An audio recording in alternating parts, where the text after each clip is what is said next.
ఉపదేశ రత్నమాల అనే పుస్తకంలో నిన్న దైవం యొక్క పాత్ర ఎలా ఉంటుంది,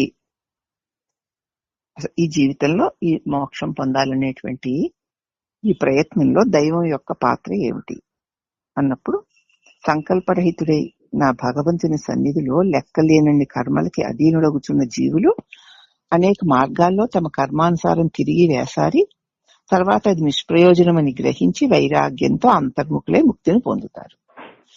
ఇంకా వారు ఎన్నెన్ని ప్రయత్నాలు చేసినా స్వప్రయత్నం వల్ల వారు అందుకోలేని దాన్ని అనంతుడైన పరమాత్మకు శరణాగతి పొందడం వల్ల తప్ప మనకి శాశ్వత శాంతి రాదు అని నిశ్చయించుకుని వాళ్ళు ఈ జీవితంలో అనేక మార్గాల్లో వస్తారు. పోయిన జన్మల్లో చేసుకున్నటువంటి కర్మలను బట్టి అనుసారంగా తిరిగి తిరిగి తిరిగి వెసిగి వేసారిపోయి ఆఖరికి ఏ మార్గంలో ఎలాగ వెళ్ళినా అనంతుడైన భగవంతుడిని శరణాగతి పొందాల్సిందే అని గ్రహించి వైరాగ్యంతో అంతర్ముఖులై తమలోనే ఉన్నటువంటి పరమాత్మ యొక్క దివ్యత్వాన్ని తెలుసుకుని అతనితో ఐక్యానుసంధానం పొందుతారు. ఎలాగైతే ప్రపంచంలో ఉన్నటువంటి శుభాశుభ ఫలితాలు సూర్యుడికి ఎలా అంటవో అలాగే ఈ లోకంలో అనంత ఆకాశ స్వరూపమైన పరమాత్మకి అవేమి అంటవు. అలాగే జీవుల యొక్క కర్మలు మనోతీతమైన పరమాత్మకి అంటవు. కాబట్టి పరమాత్మ సన్నిధానంలో ఎంతమంది జీవులు ఎన్నెన్ని కర్మలు ఎలా చేస్తూ ఉన్నా ఆ కర్మల పరమాత్మ సన్నిధానంలో పరమాత్మ బలం వల్లనే ఉన్న జీవుల క్రియలు పరమాత్మకు అంటవు.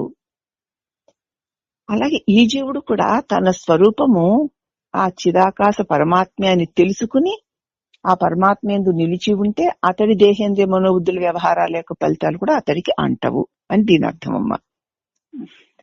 ఇప్పుడు త్రిపదార్థాలు అన్న అంశాన్ని గురించి ఈ రోజు మనం చెప్పుకుందాం. హరి ఓం శ్రీ గురుభ్యో నమః.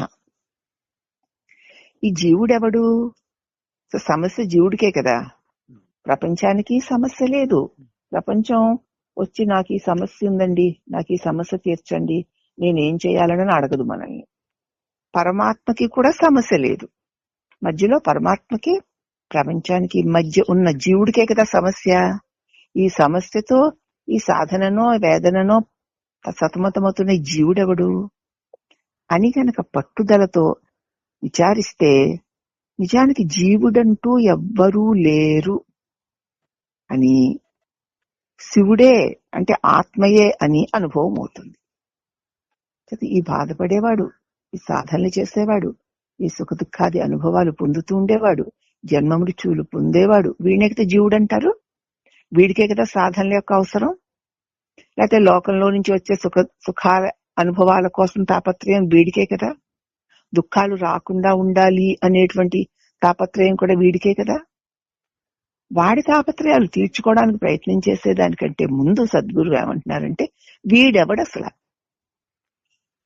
వీడికి జగత్తులో నుంచి ఏం కావాలి, జగత్తుకి వీడికి ఉన్న సంబంధం ఏమిటి, అలాగే వీడు ఈ జగత్తు వీడు ఉండడానికి ఆధారంగా ఏదైనా ఒక సద్వస్తువు ఉందా, ఆ వస్తువు ఏది? అసలు ఈ జీవుడనే వీడెవడు అంటే, నేను ఈ సాధన చేసి ఆ సాధన చేసి ఇలా ఉండి అలా ఉండి ఏదో దివ్యానందాన్ని, నీకు జన్మ మృత్యువు లేని దివ్యత్వాన్ని పొందాలి అని తాపత్రయపడే ఈ నేను అనబడే జీవుడెవడు అని పట్టుదలతో ఇక ఈ జగత్తు వైపుకి విషయాల వైపుకి వెళ్లకుండా, అలా ఏదో దేవుడు ఆహా ఓహో అని కూడా అనుకోకుండా అస్సలు నేనెవరు, మాటి మాటికి నేనెవరు అని తను దాని పట్టుదలతో విచారిస్తే అంతవరకు జీవుడుగా ఉన్నాడు అనుకుంటున్న వాడు లేనే లేడని, ఉన్నది శివుడేనని పరమాత్ముడేనని అనుభవం అయిపోతుంది. ఈ నేనని తాపత్రయాలు పడే, జన్మ మృత్యువుల్లో పడి దొర్లే, సాధనలు చేసుకునే, ఏదో బోధనలు చేసుకుని, ఇది చేసుకుని అది చేసుకుని మంచివాడిని అనిపించుకుని చెడ్డవాడిగా ఉండడం, నా సుఖాల కోసం చెడ్డవాడిగా ఉండడానికన్నా సిద్ధపడి ఇలా ఇలా ఏవో చేశారు. చేసి ఆఖరికి విసిగి వేసారిపోయాడు. కానీ అతడికి తను అనుకున్న సుఖం తృప్తి రావడం లేదు. అలా విసిగి వేసారిపోయిన ఇతడిని గురువు అంటున్నాడు, సరేలే, నువ్వు జగత్తులో నుంచి కదా ఏదైనా కావాలంటున్నావు, జగత్తు నుంచి కదా సంపాదించాలంటున్నావు, నీ సుఖాలు, నీ దుఃఖాలు, నీ భోగాలు, నీ భాగ్యాలు, నీ ఘనతలు అవన్నీ జగత్తులో నుంచి కదా నీకు వచ్చేవి, అవే కదా నీకు తెలుసు. అట్టి నువ్వు ఎవరివో ఎప్పుడైనా ఆలోచించావా? జగత్ ఏమైనా ఎప్పుడైనా నేను ఇంత సుఖాలను, ఇంత భోగాలను, ఇంత ఐశ్వర్యాలు, ఇంతంత ఆనందాలను నేను ఇస్తాను నీకు అని చెప్పిందా? అలాగే పరమాత్ముడు నేను ఒకడున్నాను, అట్టి నన్ను ఆశ్రయించు, నేను రక్షిస్తానని దేవుడొచ్చి నీతో చెప్పాడా? నువ్వే కదా ఈ జగత్తులోంచి సుఖాలు కావాలంటే ఆ దేవుణ్ణి ఆశ్రయించాలి అని నాకెవరో చెప్పారు కాబట్టి నేను ఆ దేవుణ్ణి ఆశ్రయిస్తాను. ఎందుకు అంటే జగత్తులోంచి వచ్చే సుఖాల కోసం, జగత్తులో గొప్పతనాల కోసం, జగత్తులోంచి వచ్చే ఘనతల కోసం, జగత్తులోంచి వచ్చే ఐశ్వర్యాల కోసం, జగత్తులోంచి వచ్చే భోగాల కోసం, దేహంలో ఉండి పొందాలని. ఆ దేహం కూడా చచ్చిపోతుంది. అటువంటి చచ్చిపోయే దేహాన్ని పట్టుకుని ఉంటూ ఈ జగత్తులో నుంచి వచ్చేవి కావాలని ఆలోచిస్తున్నటువంటి నువ్వెవరో ఒకసారి చూసుకోనైనా, నువ్వు దేని నుంచి ఏం కావాలని కోరుకుంటున్నావు, నీకేం కావాలి, అలా కావాలి అని ప్రయత్నం చేసే నువ్వెవరివి అని నిన్ను నువ్వే ప్రశ్నించుకో అంటున్నారు శాస్త్రము, గురు రమణులు. అలాగనికి విచారిస్తే అయితే నేను ఏం చేయమంటారు? సాధన అంటూ ఏమీ అక్కర్లా. సాధన చెయ్యాలనుకుంటున్న నువ్వెవరు అని ఒక్కసారి నిన్ను నువ్వు పట్టుదలతో వదలకుండా, అంటే మాటికి ఏది వచ్చినా ఎవరికి? నాకు. అవును, నేనెవరిని? ఎంత గొప్పదొచ్చినా సరే నేనెవరిని అని ప్రశ్నించుకో. ఇలా పట్టుదలతో గనక విచారించి చూస్తే జీవుడన్నవాడెవడు లేనే లేడని, ఉన్నది శివుడే, ఆ ఆత్మస్వరూప పరమాత్మయే అని అతడికే అనుభవానికి వచ్చేస్తుంది. ఈ లోకాన్ని ఎంత రక్తితో చూసినా జీవుడు ఇంతకుముందు ఎంతో రక్తితో ఆహా ఇది గొప్పది, అది గొప్పది, అది అలాగా, ఇదిలాగా, వాళ్ళలాగా, వీళ్ళలాగా, ఓ జీవితం అంతా ఈ లోకంలో ఉన్నటువంటి ఈ బంధుమిత్రులు, ఈ ఐశ్వర్యాలు, ఈ భోగాలు, ఈ ఘనతల్లో తిరగడంలో ఎంత ఆనందం ఉందో అది నాకు శాశ్వతంగా ఉండాలి అని నువ్వెంతో రక్తి పడ్డావే. ఆ చూసిన ఈ జీవుడు విచారణ చేత అసలు ఇంత బాగుంది ఈ జగత్తులో, ఇది కావాలి, అది కావాలి, ఇలా ఉండాలి, అలా ఉండాలి, ఇలా ఉంటే బాగుంటుందో, అలా ఉంటే బాగుంటుందో అనుకుని నువ్వెవరు అని తాను ప్రశ్నించుకున్న విచారణ చేత ఈ ప్రశ్నించుకునేవాడు, విచారించేవాడే లేకుండా పోతాడు. వాడు పోయిన తర్వాత దృశ్యమాన జగత్తు ఒక్కటి ఉంది అని కూడా భావించడు. అలా భావిస్తే అది పిచ్చితనం తప్ప మరేం కాదు అని వాడికే తెలిసిపోతుంది. ఎన్నాళ్ళు పిచ్చివాడినై పుట్టి చచ్చే, నశించే, అశాశ్వతమైన ఈ జగత్తు, ఈ దేహము సత్యం అనుకుని దానిలోంచి ఏదో పొందాలనుకునే భ్రమ చెంది దాన్ని సత్యం అనుకున్నటువంటి అజ్ఞాన భావన పోయిన తర్వాత ఇక ఒకవేళ జగత్తు దృశ్యమానం అవుతున్నా ఆ జగత్తు ఒకటి నన్నేదో ఉద్ధరించడానికి ఉంది అన్నటువంటి భావన పిచ్చితనం తప్ప మరేమీ కాదు. అర్థమైందమ్మా ఈ అంశం? ఈ ఒక్కటి అర్థమైపోతే చాలు. మొత్తం ఈ గురు ఉపదేశ రత్నమాల సారవంతా ముక్కే. ఇట్లు విచారించగా జీవుడు, జగత్తు రెండూ అదృశ్యమై ప్రత్యక్షంగా గోచరించే ఆత్మ అయిన ఆ శివుడే. ఇలా విచారించగా మాటికి ఎవరికి అంటే నాకు, నేనెవరు అంటే ఏది మిగులుతుందో దాంతో ఎక్కువ కూడి ఉండడానికి ప్రయత్నిస్తూ ఉండగా జీవుడు, జగత్తు రెండూ అదృశ్యమైపోయి ప్రత్యక్షంగా స్వానుభవంగా గోచరించేది ఆ పరమాత్ముడే, ఆ శివుడే. అదే పారమార్థిక సత్యం అంటే, అదే పారమార్థిక సత్యం, అదే శాశ్వత సత్యం, అదే అనంత శాంతి. అయినా జీవుడు నశించిన తర్వాత ఆ సత్యాన్ని ఇది అద్వైతమని అనుకునేవారే ఉండరు. నేను అన్నవాడు తానెవరో పరిశీలించి చూస్తే ఈ నేనన్నవాడు లేకుండా పోయిన తర్వాత ఇది ద్వైతమని, ఇది అద్వైతమని అని అనుకోవడానికి ఇంకెవరూ ఉండరు. ఇంకా ద్వైతమా అద్వైతమా? ఎవరికైనా ద్వైతంగానే అద్వైతంగానే గోచరిస్తుందా? కానీ ఇది ద్వైతము అద్వైతము అని అనడానికి కూడా అక్కడేం లేదు. అందుకే అద్వైతం ఒక మతం కాదు, ఒక సిద్ధాంతం కాదు. ఇది మనస్సుకి అతీతమైన స్వయం. అంతే. అది స్వయం. అది ఒక మతమా, ఒక సిద్ధాంతమా, ఒక రాద్ధాంతమా, ఒక వ్యవహారమా, ఒక వ్యక్తిత్వమా? ఏం కాదు. వీడెవడా అని ప్రశ్నిస్తే వీడితో పాటు వీడు ఉన్నవనుకున్నవన్నీ లేకుండా పోయినప్పుడు మిగిలిందేదో అదే. దానికి అద్వైతమని ద్వైతమని అనడానికి అదేమైనా ఒక సిద్ధాంతం అయితే? కానీ స్వ అనుభవం అంతే. అది మనసుకు కూడా అతీతమైనది అని తెలుసుకుంటావు. భగవంతుని వల్లే జగత్తు జీవుడు నిత్యము ఉండే వేర్వేరు రెండు సద్వస్తువులని వాదిస్తే అది భగవంతుని పరిపూర్ణత్వాన్ని చులకన చేసి మాట్లాడడం అవుతుంది. ఇప్పుడు చూడండి, ఇలా అని చెప్పిన తర్వాత భగవంతుడు ఎక్కడున్నాడు, భగవంతుడు ఎవడు అని చెప్పేసరికి భగవంతుడు కూడా లేడా అనేసరికి భగవంతుడు మనం చులకన చేసినట్లుగా అనిపిస్తుంది. భగవంతుడి వలె ఈ జగత్తు జీవుడు నిత్యము ఉండే వేర్వేరు రెండు సద్వస్తువులని వాదిస్తే అది భగవంతుని పరిపూర్ణత్వాన్ని చులకన చేసి మాట్లాడడం అవుతుంది. భగవంతుడు పూర్ణుడు కాదు అంటేనే తప్ప జగజ్జీవేశ్వరులు మూడు సత్యమని వాదించడం తగదు. భగవంతుడు పూర్ణుడై ఉన్నాడు. భగవంతుడిని విడిచి జగత్తు గాని జీవుడు గాని లేరు. ఉన్నారా? జగత్తుగా జీవుడుగా ఉన్నది ఆ పరమాత్ముడే. ఇంకా అంతా ఆయనేగా ఉంటే దీనిలో ఏ కొంత జగత్తని ఏ కొంత జీవుడని చెప్పుకుంటే మరి పరమాత్ముడు పూర్ణుడు కాడుగా. అవునా?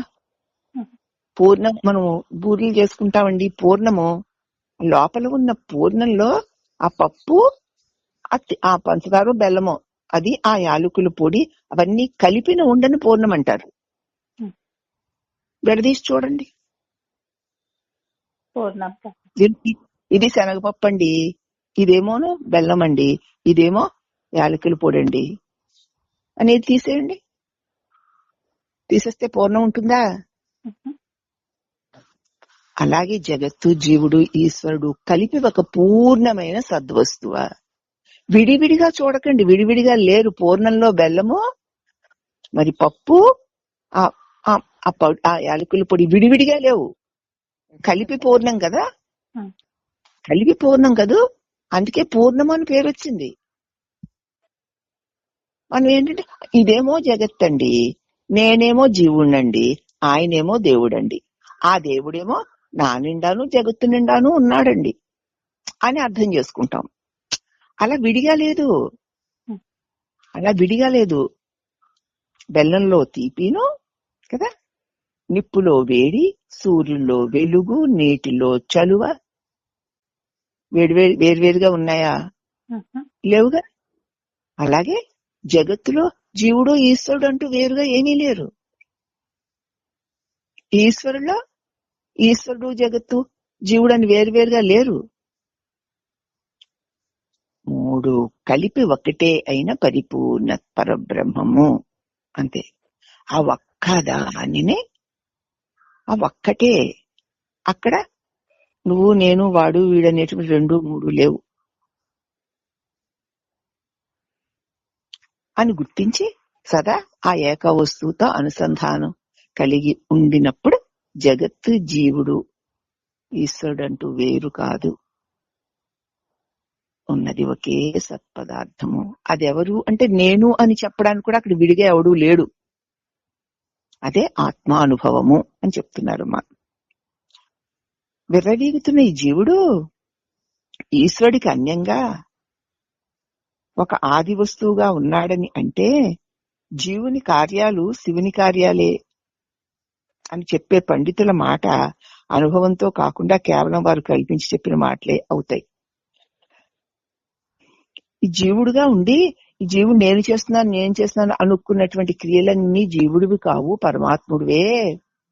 ఇక్కడ ప్రత్యేకించి ఈ కార్యాలన్నీ చేసేటువంటి జీవుడు అన్నవాడు ఎవడూ లేడు. వాడికి స్వయం ప్రత్యేక ఉనికి గాని ప్రత్యేక శక్తి గాని లేదు. ఆయా రూపాలలో ఆ క్రియాకలాపాలన్నీ చేయిస్తున్నది ఆ పరమాత్ముడే అని చెప్పారండి. అవునా?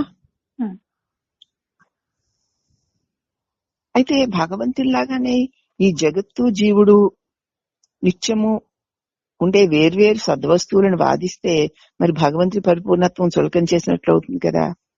ఈ సత్యం తెలియక నేనంటూ విర్రవీగుతున్న ఈ జీవుడు,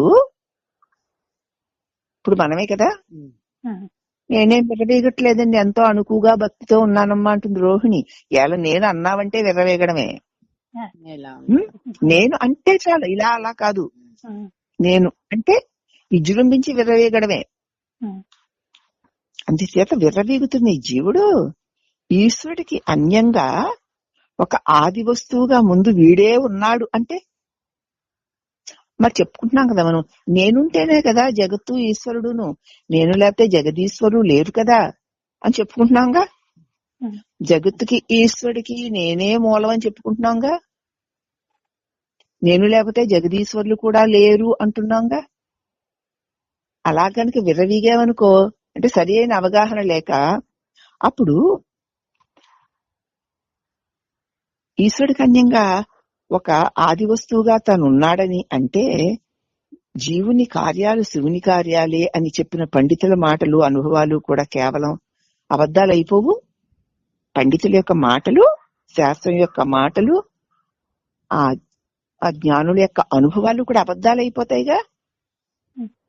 మరి వాళ్ళు ఏమని చెప్పారు? జీవునికంటూ ప్రత్యేక కార్యాలే లేవు, జీవుడు అన్నవాడు ప్రత్యేకంగా లేనే లేడు, ఈ జరుగుతున్న కార్యకలాపాలన్నీ ఇవన్నీ అఖండ పరమాత్మ సన్నిధానంలో అలా అలా ఆ జీవుడనే అనుకుంటున్నటువంటి ఒక జడ వస్తువు, ఒక పరికరం ద్వారా అలా జరుగుతున్నాయి అంతే తప్ప ఇక్కడ ప్రత్యేకించి జీవుడు చేసేటువంటి పెత్తందారి విర్రవీగుతనాలు ఏవీ లేవు అని కదా శాస్త్రాలు చెప్పాయి. అనే కదా గురువులు చెప్తున్నారు, పండితులు చెప్తున్నారు, జ్ఞానులు చెప్తున్నారు. మరి వాళ్ళ మాటలు అబద్ధాలా? మరి ఇప్పుడు దేవుడా జీవుడా? అందుకే నేనని విర్రవీగే ఈ జీవుడు నేనెవరా అని ప్రశ్నించుకుంటే అఖండ పరమాత్మయే అనుభవం అవుతుంది. అందుకే నేనెవరిని అని ప్రశ్న. ఆ ప్రశ్న నీకు కలగడానికి ముందు సోపానాలుగా నువ్వెవరివి? ఈ కష్టాలు వస్తున్నాయి, సుఖాలు వస్తున్నాయి అంటున్నావు. మరి ఈ కష్టాలు ఈ సుఖాలు వస్తుంటే అనుభవిస్తున్న నువ్వెవరివి అని నిన్ను ప్రశ్నించుకోమన్నారు. వీడేమో నిద్రలో ఉండడు, వెలుగులో పోడు. వాడున్నంతసేపు ఏవో ఏవో ఏవో వస్తూనే ఉంటాయి. కాబట్టి ఈ జగత్తులో నుంచి కష్టాలు సుఖాలు, యోగాలో భోగాలో, జన్మలో మృత్యువులో, అహంకారాలు అబద్ధాలు, ఇవన్నీ వాడున్నంతసేపు ఉంటాయి. ఉంటాయా మరి? అంటే ఇవన్నీ వాడిని ఆధారం చేసుకునే కదా ఉన్నాయి. అవునా కదా? వాడిని ఆధారం చేసుకునే ఉన్నాయి. ఆ నేనన్నవాడు లేకపోతే జగత్తు, సూర్యుడు, చంద్రుడు, నక్షత్రాలు, ఈ లోకాల్లో ఉన్న భోగాలు, ఈ వస్తువులు ఏమీ లేవుగా. ఉన్నాయా? కాబట్టి నేనని విర్రవీగుతున్న ఈ జీవుడు ఈశ్వరుడి కంటే అన్యంగా ఆది మొట్టమొదట వాడే ఉన్నాడు అని అంటే మరి జీవుడి కార్యాలు పరమాత్మ కార్యాలే, ప్రత్యేకంగా జీవుడికి ఏ శక్తి లేదు అని చెప్తున్న పండితుల, వేదాంతుల, జ్ఞానుల మాటలన్నీ కూడా అబద్ధాలే కదా. కాబట్టి అందుకే నేను ఇలా చేశా, నేను అలా చేశా, నేను పుట్టా, నేను పెరిగా, నేనింత మంచివాడిని, అదంతా ఇవన్నీ అంటున్న ఈ నేనెవరో చూడు. ఆ తర్వాత నువ్వు జగత్తు గురించి, జీవుడు గురించి, ఈశ్వరుడు గురించి, దేవుళ్ళ గురించి తర్వాత మాట్లాడదుగానే. అసలు ఇన్ని మాటలు ఆడే నీవెవరో చూడు అని చూస్తే వీడు లెగిస్తే అన్ని లెగుస్తున్నాయి, అన్ని ఉంటున్నాయి. అవునా? కాబట్టి వీడే ఆధారము, వీడు లేకపోతే ఏమీ లేదు. ఈ సహస్ర కోటి జగత్తులో సహస్ర కోటి సుఖ దుఃఖాది అనుభవాలు వీడు ఉంటేనే కలుగుతున్నాయి. అంటే అన్నిటికీ వీడే మూలం అన్న మాట, అంటే వీడు స్వయం శక్తి గలవాడన్న మాట అన్నట్లుగా మనకు అర్థం అవుతుంది. కానీ వీడెవడా అని ప్రశ్నిస్తే వీడు అసలు లేనే లేనివాడు. వీడే లేనివాడైనప్పుడు వీడి వల్ల ఉన్నట్టు చూడబడుతున్న, తెలియబడుతున్న సుఖ దుఃఖాది అనుభవాలు ఎవడికున్నాయో వాడే లేకపోయినప్పుడు ఇవి కూడా ఉండవు కదా అంటున్నారు అనమాట. అలాగా మనం భావించడం సబబేనంటారా? కాదు అంటే జీవుడు దైవానికి అన్యంగా ఒక వస్తువు అని చెప్పడం సరికాదు అని గ్రహించు. మరి ఇలా భావించడం సబబేనంటారా? సబబు కాదా? మరి నేనన్నవాడు లేనే లేడు అసలు. చూసుకో, అలా లేడు అంటే ఎలా కుదురుతుందండి? మరి ఉంటున్నాడు కదా. సబబేనా అంటే కాదు అంటే ఈ జీవుడు దైవాన్ని విడిచి తనకు తానే ఉన్నాడేమో. నువ్వే చూసుకో, ఒక్కసారి నువ్వు చూసుకో అంటున్నారు. ఇక సినిమా తెర మీద పడిన కాంతి పట్టపగలు సూర్యరశ్మి లోపల ప్రవేశించడం చేత, సినిమా తెర మీద పడిన కాంతి పట్టపగలు సూర్యరశ్మి లోపలికి ప్రవేశించడం చేత పెద్ద కాంతిలో విలీనం అయిపోతుంది. అందుకే చీకట్లోనూ సినిమా వేస్తారు, చీకట్లో సినిమా వేస్తారు. లేకపోతే పగలు సినిమా వేయాలంటే గదులన్నీ మూసేసి ఆ మూసేసిన చీకట్లో సినిమా వేస్తారు. తలుపులన్నీ తీసేసి సినిమా వేస్తే ఈ పెద్ద కాంతిలో తెర మీద వేసిన చిన్న కాంతి విలీనం అయిపోయి బొమ్మ కనిపించదు. అవునా? కనిపిస్తుందా? లైట్లు ఆరిపోయింది అంటారు. అందుకే అంచేత ఈ పెద్ద కాంతిలో ఆ తెర మీద వేసిన చిన్న కాంతి విలీనం అయిపోయి ఈ కాంతి తెర నిండా నిండిపోవడం చేత దాని మీద వేయబడిన బొమ్మలు కనిపించవు. అప్పుడు తెర మీద బొమ్మలు కూడా మరుగైపోతాయి కదా. అలాగే సచ్చిత్ ప్రకాశంలో ప్రతిబింబమైన నీ మనః ప్రకాశం, నేను అనేటువంటి ఈ భావన, ఈ తెలివి కరిగి మాయమైపోతే జీవేశ్వర జగదృశ్యాలు కూడా కరిగి మాయమైపోతాయి కదా. ఎంత అద్భుతమైన ఉపమానమమ్మా! ఆశ్చర్యం వేయడం లేదు? అవునమ్మా. చూస్తూనే వింటాం, అసలు వివేకం లేదు. ఇలాగా మరి రాత్రి కూడా ఎందుకు సినిమా వేస్తున్నారు? పగలు కూడా సినిమా వేస్తే హాల్ ఎందుకు చీకటి చేస్తున్నారు? మరి అక్కడ తెరేమో లైట్ వెలుగులోనే కదా ఉంది. అలాగే ఆపరేటర్ కూడా అక్కడ ఒక లైట్ వెలుగులో నుంచే కదా ఈ బొమ్మలను ఆపరేట్ చేస్తున్నాడు. మరి హాల్ అంతా ఎందుకు చీకటి చేస్తున్నారు అంటే ఆ ఆపరేట్ చేసిన ఈ తెర మీద తెరకి వెలుగు ఉన్నా ఇవి రెండూ కూడా మసక చీకటిలోనే అవి వెలిగి ఉండగలవు, వాటికి విలువ. అప్పుడు అలా కాకుండా తలుపులన్నీ తీసేస్తే ఈ మహా వెలుగు గనుక ఆ తెర మీద పడితే ఆ తెరని వెలిగించే చిన్న వెలుగు కదా, ఆ ఫిల్మ్ ని ప్రసరింపజేసే అది చిన్న వెలుగు, ఆ రెండు వెలుగులు కూడా ఈ మహా వెలుగులో కలిసిపోయి ఇక ఆ తెర మీద బొమ్మలే ఉండవు. అలాగే నేను అనేటువంటి తెలివి దీపమైన ఈ చిరు వెలుగు తన్ను తాను నేనెవరా అని ప్రశ్నించుకుంటే అఖండ ప్రకాశంలో ఐక్యమైపోతుంది. తెరని వెలిగించే వెలుగు ఏమైపోయింది? బయట వెలుగు తెరమై పడేసరికి బయట వెలుగులో కలిసిపోయిందమ్మా. అలాగే ఈ నేను అనేటువంటి ఈ చిరు దీపపు వెలుగు ఈ ఇంత జగత్తును వెలిగించి బొమ్మల దెమ్మలన్నీ చూపిస్తోంది. అవునా? ఇది ఎవరా అని చూసి పెద్ద దీపం వైపుకు చూస్తే ఈ చిన్న దీపం తిరోధానమైపోయి ఆ దీపపు వెలుగులో కనిపించే బొమ్మలన్నీ లేకుండా పోతాయి. నువ్వెప్పుడు ఆ మసక చీకట్లో బతకడానికే నేర్చుకున్నావు. మసక చీకటి బతుకులే బ్రతుకుతున్నాం మనం. నేను అనేటువంటి చీకటి మసక చీకటమ్మా. నేను అనేటువంటి వెలుగు మసక చీకటి. ఆ చీకటిలో అనేక జన్మలుగా ఉన్న వాసనలన్నీ కూడా ఏమవుతున్నాయి?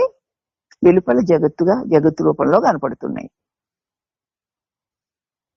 మసక చీకటిలోనే జగత్తు కనపడుతుంది. మసక చీకటిలోనే తాటిలో పాము కనపడుతుంది. పట్టపగలు తాడుని పామని ఎవరు అనుకోరు.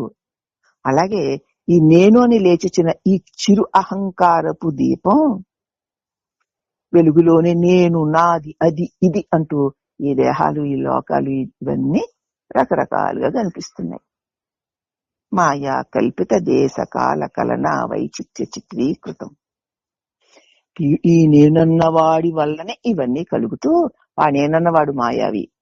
ఇది అలాగా, అది ఇలాగా, ఇది ఇక్కడుంది, అది అక్కడుంది, ఆహా ఓహో చీచా చాచా అంటూనే ఉంటాడు వాడు ఉన్నంతసేపు. వాడు ఏదేది అంటూ ఉంటాడో దానినే చూస్తూ ఉంటాడు, వాట్ల కోసమే వ్యవహరిస్తూ ఉంటాడు. అవునా? నువ్వేగా, నేనే అమ్మా. మనమేనా?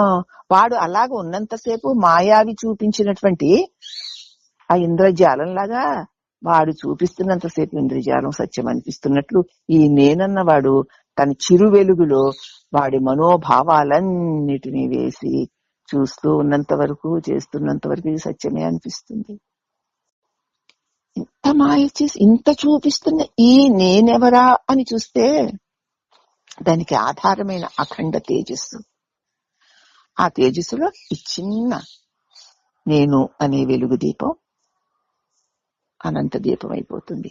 అప్పుడిక సూర్యుని వెలుగు ప్రసరించిన తెర మీద బొమ్మలు కనపడినట్లు అఖండమై ప్రకాశిస్తున్న పరమాత్మ యందు ఏ బొమ్మలు లేవు, ఏ చిత్రీకరణ లేవు. ఇక హైలైట్ అంటే హైలైట్ అమ్మ. ఏమైనా అర్థమైతే మన బుద్ధికి ఇక ఇంతకంటే చెయ్యదగింది, చెయ్యవలసింది, పొందవలసింది లేదు. ఇక మృత్యు ఎవరికి? నేనుకి కదా. బాల్య యవన కౌమార వార్ధక్యాలు ఎవరికి? నేనుకి. కష్టాలు, సుఖాలు, రాగాలు, భోగాలు, సరదాలు, ఓహో గొప్పలు, తిప్పలు ఎవరికి? నేనుకి. ఎవరి నేను అని చూస్తే ఆ నేను కల్పన, ఆ నేను ప్రతిబింబము నీడ వంటిది, ఆ నేను స్వయం శక్తి కలిగింది కాదు. ఆ నేనుకు వెలిగేదో అది అఖండ తేజమే తప్ప ఈ నేనన్న ప్రత్యేక వ్యక్తే లేడు. ఆ వ్యక్తే లేనప్పుడు అతడికి ఉన్నాయనిపించేవి కూడా లేనే లేవు. ఉన్నది అఖండ ప్రకాశమే. అది మాటలకి కాకుండా, బుద్ధి వరకు కాకుండా, మళ్ళీ మన మాటికి ఎవరికి, నాకు, నేనెవరు అని నీ నేనుని నువ్వే చంపుకోవాలి. అంటే లేకుండా చేసుకోవాలి. అంటే నీ ప్రశ్నిస్తే లేకుండా పోతుంది. కానీ తను తాను ప్రశ్నించుకుని తను లేకుండా పోతాడు కాబట్టి ఆ నేను తను తాను ప్రశ్నించుకుంటూ ఎక్కువసేపు ఉండడానికి ఇష్టపడక అది ఇది వాళ్ళు వీళ్ళు ఆ దేవుడు ఈ ధ్యానము ఆ ధ్యానము అంటూ ఏవో చెప్పేసి పెద్ద భక్తుల్లాగా ఒక పెద్ద ముసుగేసేసుకుని. ఎందుకంటే నువ్వెవరు అని ప్రశ్నిస్తే అదే లేకుండా పోతుంది గనక క్షణం ప్రశ్నించనిచ్చి మరు క్షణంలో ఈ దేవుణ్ణి ఆ దేవుణ్ణి చూపించి, ఈ ధ్యానాలు ఆ ధ్యానాలు చూపించి, ఓహో ఎంత గొప్పగా ఉన్నాను, ఆహా ఎంత గొప్పగా ఉన్నాను అని మరిపరిపించి ఆ మత్తులో ఉండగా టక్కుని తీసుకొచ్చి మళ్ళీ దేహంలో మాయా జగత్తులో పడేస్తుంది. పరిశీలన సాధన చేసిన వాళ్ళకు వస్తున్నటువంటి బాధలు ఇవే. సాధన చేసేవాడికి బాధలు ఉంటాయి కానీ ఏ సాధన చేయడానికి బాధలే ఉంటాయి. ఏదొస్తే అది, ఎలా వస్తే అది, తింటే తినడం, తిరిగితే తిరగడం, చూస్తే చూడడం, ఇష్టం వచ్చినట్టు ఏం మాట్లాడుతున్నావో మనకి అవసరమా అనవసరమా, ఏం ప్రవర్తిస్తున్నావు అది అవసరమా అన్న ప్రశ్నే లేకుండా ఇష్టం వచ్చినట్టు వ్యవహారం చేస్తాడు. డైరెక్ట్ గా వీడెవడా అని ప్రశ్నించి గిలగల్లాడిపోతాడు వాడు. నిలబడిన వాడు ప్రశ్నిస్తున్న వాడిలాగా అలా నిలిచి ఉన్నవాడిలాగా ఉంటూ ఉంటూ క్షణంలో మళ్ళీ దేవుడు ఆ మహత్యాలు, ఈ మహత్యాలు, ఆ అనుభవాలు, ఈ అనుభవాలు, ఓహో ఆహా అనిపించేస్తూ తన్మయీభూత స్థితిలో ముంచేస్తూ పోని ముంచి ఉంచుతాడా అంటే ఎప్పుడో టక్కని తీసుకొచ్చి మేంతో కలిపేసి ఈ లోకంలో తీసుకొస్తాడు. వాడి భోగాలన్నీ ఇక్కడే ఉన్నాయి, వాడి ఇష్ట వస్తువులన్నీ ఇక్కడే ఉన్నాయి. ఇక్కడ తిరగడానికి అవకాశం ఉండదుగా మరి. అందుచేత ఈ నేనెవరనేటువంటి ప్రశ్న చిన్నదిగా కనిపిస్తున్న పెద్ద సాధన. ఏమైనా సరే, ఎంత పెద్దదైనా ఎంత కష్టమైనా సరే, ఈ దేహం ఉండగానే ఈ సమస్త అనర్థాలకి హేతువైన నేననే ఈ అహంకారాన్ని లేకుండా చేసుకోవాలి. అదే ముక్తి, అదే శాంతి, అని గనక దృఢంగా నిశ్చయించుకున్నవాడు ఇక అది లాగి బయట పడేస్తుంటే, అవును మరి ఇది ధర్మం కదా, ఇది శాస్త్రం కదా, ఇది చెయ్యకపోతే ఎలాగా, అది ఎలా చెయ్యకపోతే ఎలాగా, నేను ఎంత గొప్పగా చేస్తున్నాను, నేను ఎంత మంచివాడినో, నేను త్యాగాలు చేస్తున్నాను, నేనేవో దాన ధర్మాలు చేస్తున్నాను, నేను స్మరణలు చేస్తున్నాను అనుకుంటూ ఊరేగుతుంటాడు. అవునా? అది ఒక మహామాయ అంటున్నారు ఇక్కడ. ఇక్కడ దేవుడు అన్నది మహామాయ కాదు, దేవుడితో నేను ఉన్నాను అనిపించేస్తుంది మహామాయ. కానీ ఈ అనుకునేవాడెవడా అని ప్రశ్నిస్తే మాయమైపోతుంది. అందుకే ప్రశ్నించనివ్వదు, ప్రశ్నించినా నిలిచి ఉండనివ్వదు. ఇది ఈ అంతర్ముఖ దృష్టితో తన్ను తాను చూసుకునేవాడికి నిజంగా కలిగే కష్టంగా ఉండేటువంటి సాధన. ఇక్కడ ఎవ్వరూ ఉండరమ్మా, నీకెవరూ తోడు ఉండరు, నీతో ఎవ్వరూ రారు, నువ్వొక్కడవే, రెండో వస్తువు ఉండదు అక్కడ. నువ్వే ఉండాలి, నిన్ను నువ్వే మాటికి ప్రశ్నించుకుంటూ ఇక నాకది నీకది తగిలింపులన్నీ వదిలేస్తూ నిన్ను నువ్వు ప్రశ్నించుకోవాలి. ఆ తగిలింపులు వదిలేసుకోవడం ఇష్టం ఉండదు, అందుకని ప్రశ్నిస్తున్నట్టుగా నటించి తగిలించుకున్న వాటి వెంట ఊరేగుతుంది. ఇదే మరి ఎందుకు మహాయోగులు సాధకులు కూడా మాయలో పడిపోతున్నారంటే ఇదే. ఈ మిథ్యా నేను లేని నేను చేసేటువంటి మహా ఇంద్రజాలం. ఇదంతా తెలుస్తోంది ఎంత బాగానో. ఏమిటి ఇన్నాడు ఇంత మోసపోయామా, దీని వలలో పడా ఇంతగా, ఇప్పుడు కూడా ఆ వల్లలోనే ఉన్నాం. దాన్ని ప్రశ్నించని కారణంగా, ప్రశ్నిస్తే లేకుండా పోతోంది, కానీ ఎప్పుడో చటుక్కుని ఎప్పుడు వచ్చేస్తుందో తెలియకుండా వచ్చేస్తుంది. తెలియకుండా దేహంతో లోకంతో ముంచేసి ఇది సత్యం నిత్యం అనిపించేసి, పైగా దానికి ధర్మం అని పేరు పెడుతుంది, దానికి న్యాయం అని పేరు పెడుతుంది, దానికి కర్తవ్యం అని పేరు పెడుతుంది. పెట్టేసి తిప్పేస్తుంది. మరి అదే సత్యం నిత్యం ధర్మం అయితే మరి ఎందుకు వదిలేసి నిద్రలోకి వెళుతోంది? దానికే తెలియదు, దానికో తెలివి ఉంటే కదా. తెలియకుండా నిద్రలోకి పోతుందా? అన్నిటినీ వదిలేసి తెలియకుండా వెలుగులోకి వచ్చేస్తుందా? ఎందుకు ఏమిటో ప్రశ్నించకుండా తెలియకుండా జగత్తట్టుకు తిరిగేస్తుందా? మళ్ళీ తెలియకుండా. సో దానికి తెలివి ఉంటే ఇలాంటి పనులు జరుగుతాయా? కానీ దాని స్వరూపం మళ్ళీ తెలివే, దాని స్వరూపం తెలివే. బియ్యపు గింజను వడ్లపు గింజ కప్పినట్లు కదా, పొట్టు కప్పినట్లు ఇదిగో మాయ ఆ సద్వస్తువైన నిన్ను ఇలా కప్పేసింది, కనపడినివ్వదు. అలా మాయ కప్పేయడం చేత తను తెలివి స్వరూపమే అయి ఉండి కూడా, అన్నీ తెలుసుకుంటూ ఉండి కూడా తన్ను తాను తెలుసుకోవాలనుకోదు. అదే మాయ. ఎలా నేను మెలకులోకి వచ్చాను? నిద్రలో లేని నేను మెలకులోకి ఎలా వచ్చాను? మెలకులో ఉండి ఎన్నో నాది అని చేస్తూ చుట్టుకుని నిద్రలోకి ఎలా వెళ్ళిపోయాను అన్న సంగతి తెలిస్తే, నిద్ర మెలకువలు ఎవరికో, ఆ నిద్రలో ఉన్న సుఖము, మెలకువలో ఉన్న వెంపర్లాట ఎందుకో, అవసరమో కాదో నీకే అనుభవానికి వస్తుంది. అవునా? ఎలా వస్తుంది అంటే, నాకు వేయింపవళ్ళు లేవు, ఎందుకంటే రాత్రి వచ్చి వెళుతోంది, అలాగే పగలొచ్చి వెళుతోంది, కానీ నేను అలాగే ఉన్నాను. నాకు చీకటి వెలుగులు లేవు, చీకటి వచ్చి వెళుతోంది, వెలుగు వచ్చి వెళుతోంది, నేను అలాగే ఉన్నాను. అలాగే నాకు జన్మ మృత్యువులు లేవు. ఏదో జన్మ వస్తోంది, ఏదేదో చేస్తోంది, వెళుతోంది, మృత్యు వస్తోంది, వెళుతోంది. నాకు జన్మ మృత్యువులు లేవు. నాకు పాప పుణ్యాలు లేవు. ఎందుకంటే ఏదో పుణ్యం పుణ్యం అంటారు, దాని ఫలితం సుఖం సుఖం అంటారు, వస్తోంది వెళుతోంది. ఏదో పాపం పాపం అంటారు, దాని ఫలితం దుఃఖం అంటారు, అది వస్తోంది వెళుతోంది. నేను అలాగే ఉన్నాను. నాకు మంచి చెడులు లేవు. మంచి వల్ల నాకు ఒరిగేదే ఉంది, చెడు వల్ల నాకు తరిగేదే ఉంది. నేను అలాగే ఉన్నాను, అవే వచ్చి వెళుతున్నాయి. నేను సదా ఉండువాడను. ఏదో కాసేపు ఇలాగ మెలకులో కలిగి ఏదో అవి ఇవి కల్పించుకు తిరిగి మళ్ళీ నిద్రలో ఎక్కడికి మాయమైపోతున్నానో తెలియని ఒక అజ్ఞానము కాను నేను.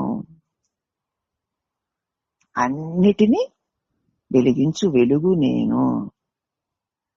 నేను అఖండ జ్యోతిని తప్ప అన్యమును కాను అని మనల్ని మనం ఈ చీకటి వెలుగులు ఎవరికి, రాత్రింబగళ్ళు ఎవరికి, నిద్రా మెలకువలు ఎవరికి, మెలకువలో ఈ నానాత్వంతో ఉన్నటువంటి వైవిధ్యాలతో కూడిన సుఖదుఖాది అనుభవాలు ఎవరికి, నిద్రలో ఏ అనుభవాలు లేక ఉన్నానన్న సంగతి కూడా తెలియని అజ్ఞానం ఎవరికి, ఇవన్నీ కలిగి ఉన్నవాడు ఎవడు అంటే నేను. అంటే ఈ నేనెవడు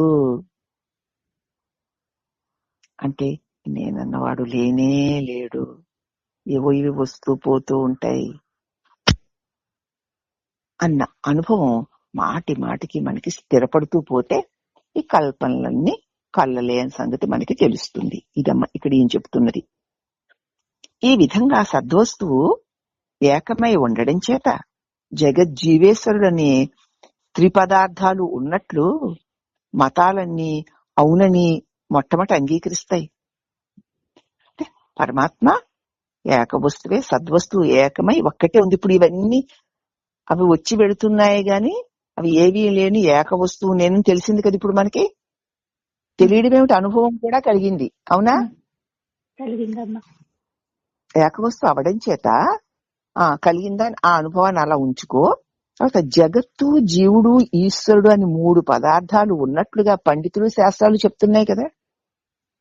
మతాలన్నీ అవునండి, జగత్తుందండి, జీవుడు ఉన్నాడండి, ఈశ్వరుడు ఉన్నాడండి అని చెప్తున్నటువంటి మతాలన్నీ అవునండి నిజమేనని మొదట అంగీకరించి పిదప జ్ఞానం బోధించడం ఎందుకంటే మరి ముందేమో అంగీకరిస్తున్నారు. ఇదిగో ఈ జగత్తు నానాత్మమైనటువంటి వైవిధ్యాలతో ఉన్నటువంటి ఈ జగత్తు అనేకానికి జీవరాశులతో సజీవంగా, చైతన్యవంతంగా, సౌందర్యవంతంగా వెలుగుతున్న ఈ జగత్తు అంటూ ఈ జగత్తులోని విలక్షణత్వాలని, నానాత్వాలని తెలిపి తర్వాత ఇదిగో జీవుడు నేను అనేటువంటి ఈ జీవుడు, ఈ నువ్వు, ఈ జగత్తులోని సౌందర్యాలని, ఈ గొప్ప దివ్యత్వాలని అనుభవించే నువ్వు, నీకును ఈ జగత్తుకి ఆధారంగా అంతర్యామిగా ఉన్న పరమాత్ముడు, పరమాత్ముడు జీవుడు జగత్తుగా ఇది అంతా ఎంత గొప్పగా ఉందో, ఇదంతా పరమాత్ముడైన ఈశ్వరుడే, ఈశ్వరుడే జీవుడిగా, జీవుడే జగత్తుగా ఎంత స్వాభాయమానంగా వెలిగిపోతున్నాడు అని అవును అని అంగీకరించారుగా. ఊరుకోవచ్చుగా. పిదప మళ్ళీ అంటారు జ్ఞానం బోధించడం మొదలెట్టారు. ఎందుకంటే ఈశ్వరుని ఏకత్వ సత్యాన్ని బోధిస్తే సామాన్యులు గ్రహించలేరు గనక ఏమీ లేవురా, ఉన్నది ఒక్కటే, ఆ అఖండ ప్రకాశం తప్ప ఏమీ లేవు, ఉన్నట్టు కనపడుతున్నాయి కానీ ఉట్టిదే అంటే అందరికీ అర్థమవుతుందా? అందరూ ఒప్పుకుంటారా? అందుచేత ఈ జగత్తుంది, ఈ జగత్తంతా జగదీశ్వరుడే. అదిగో చూడు, ఆ చెట్టులో దేవుడు, ఈ పుట్టలో దేవుడు, ఈ గట్టిలో దేవుడు, ఈ రాయిలో దేవుడు, ఆ కొండ మీద దేవుడు. చూసావా మరి దేవుడు ఎలా ఉన్నాడో అని చెప్తే అది దేవుడు ఇది దేవుడు అని దాని దగ్గరికి వెళ్ళేదో దండాలు పెడతారు తప్ప అసలు ఈ దేవుడు, ఈ జగత్తు, ఇవన్నీ అసలు లేనే లేవురా, నీ భావనేను. ఆ భావించి నువ్వెవరో చూసుకోరా అంటే ఎవరికి తెలుస్తుందమ్మా? ఒకరికి తెలిసినా ఎవరైనా చేయడానికి ఇష్టపడతారా? దీన్ని వదిలిపెడతారా? వదిలిపెట్టరు. అందుచేత వాడికి నెమ్మదిగా అవును అంతా దేవుడే, అవును ఆ గోతి దగ్గర చెట్టు కింద ఉన్న రాతి బొమ్మ అమ్మవారట, ఎల్లమ్మట. ఆ గోతి దగ్గర ఆ చెట్టు కింద ఉన్న ఆ రాతి బొమ్మ అమ్మవారట, వెలిసారట అక్కడ. ఆవిడికి మొక్కుకోండి, ఆవిడికి ప్రదక్షిణాలు చేయండి, ఆవిడికి పూజలు చేయండి. ఆ ఎల్లమ్మ తల్లి కాపాడుతుంది. ఆ తల్లి మీద విశ్వాసం ఉంచండి అన్నారనుకోండి. మేము వెళ్ళామండి, మొక్కామండి, మాకు ఈ కోరిక తీరని చెప్పేవాళ్ళు, చెబుతుంటే వినేవాళ్ళు వెళ్లకుండా ఉంటారా?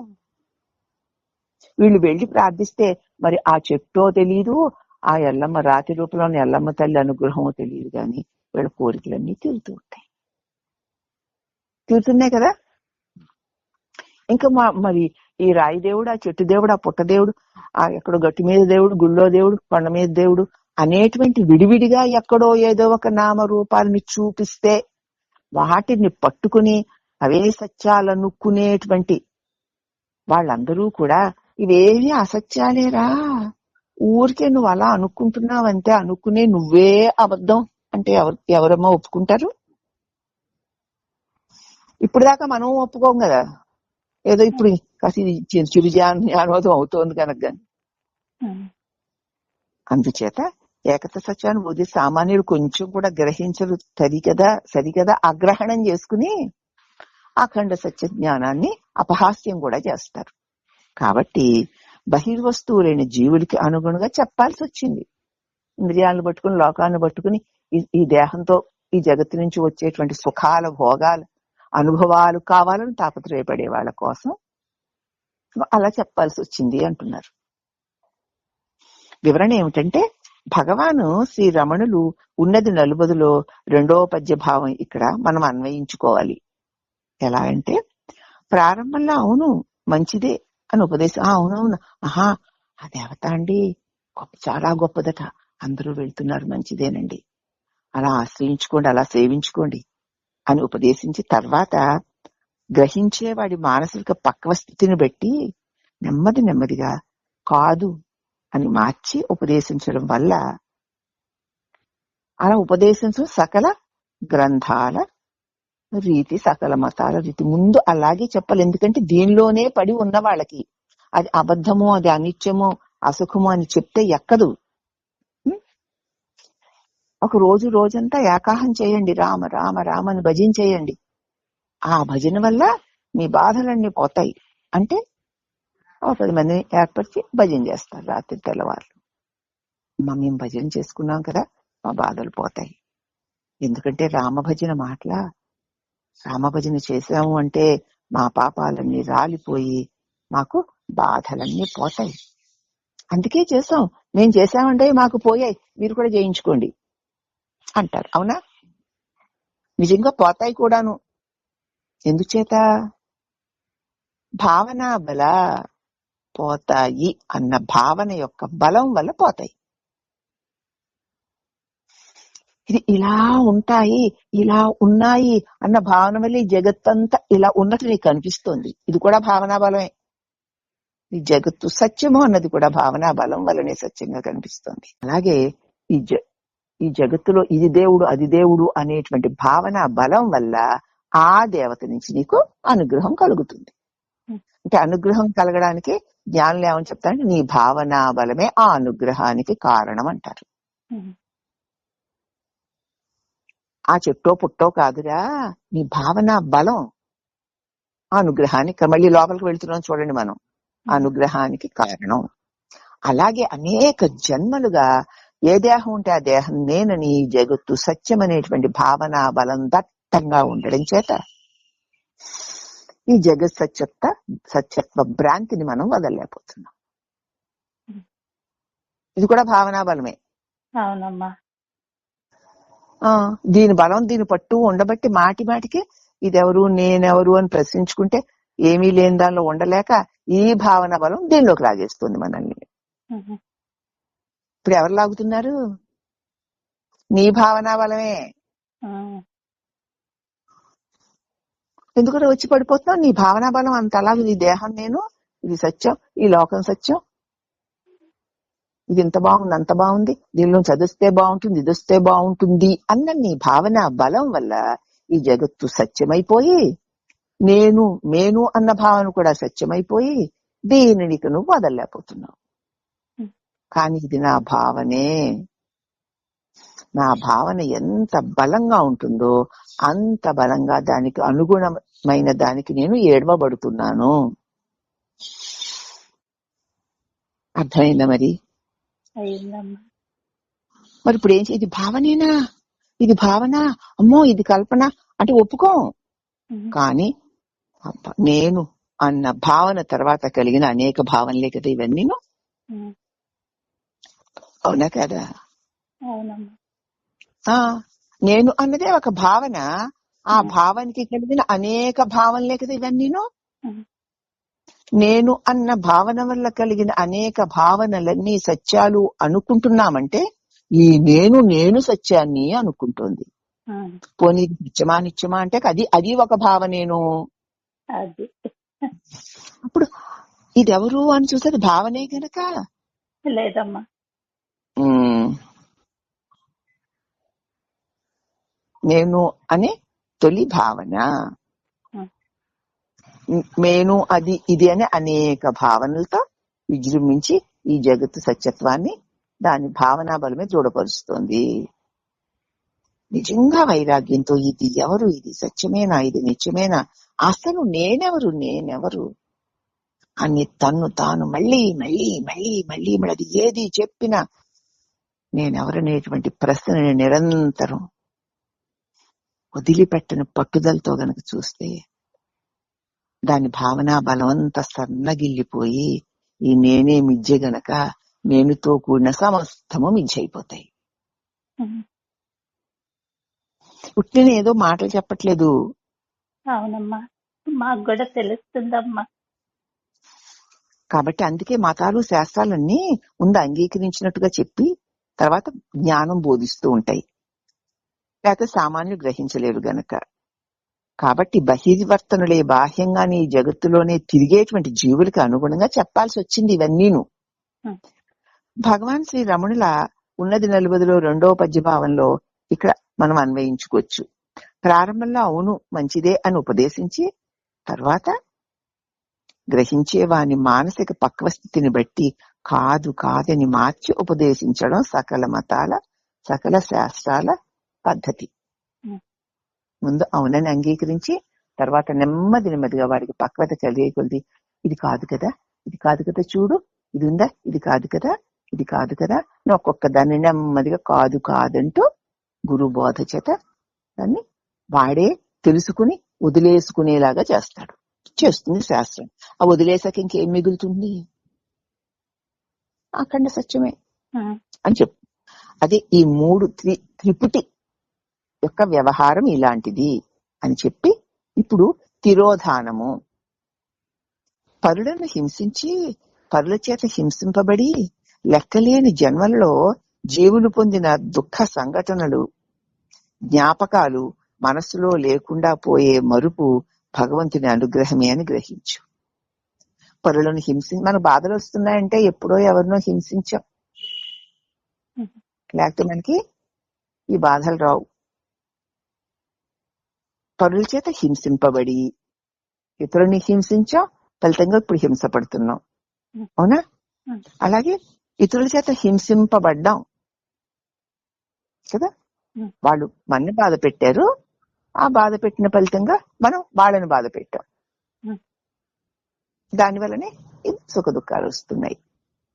ఇక లెక్కలేనన్ని జన్మల్లో జీవులు పొందిన సుఖ దుఃఖ సంఘటనలన్నీ కూడా జ్ఞాపకాల రూపంలో మనస్సులో లేకుండా పోయే మరుపు ఆ భగవంతుడు అనుగ్రహమేనని గ్రహించు. ఆ మరుపు కూడా భగవంతుడి అనుగ్రహం లేకపోతే మరి గత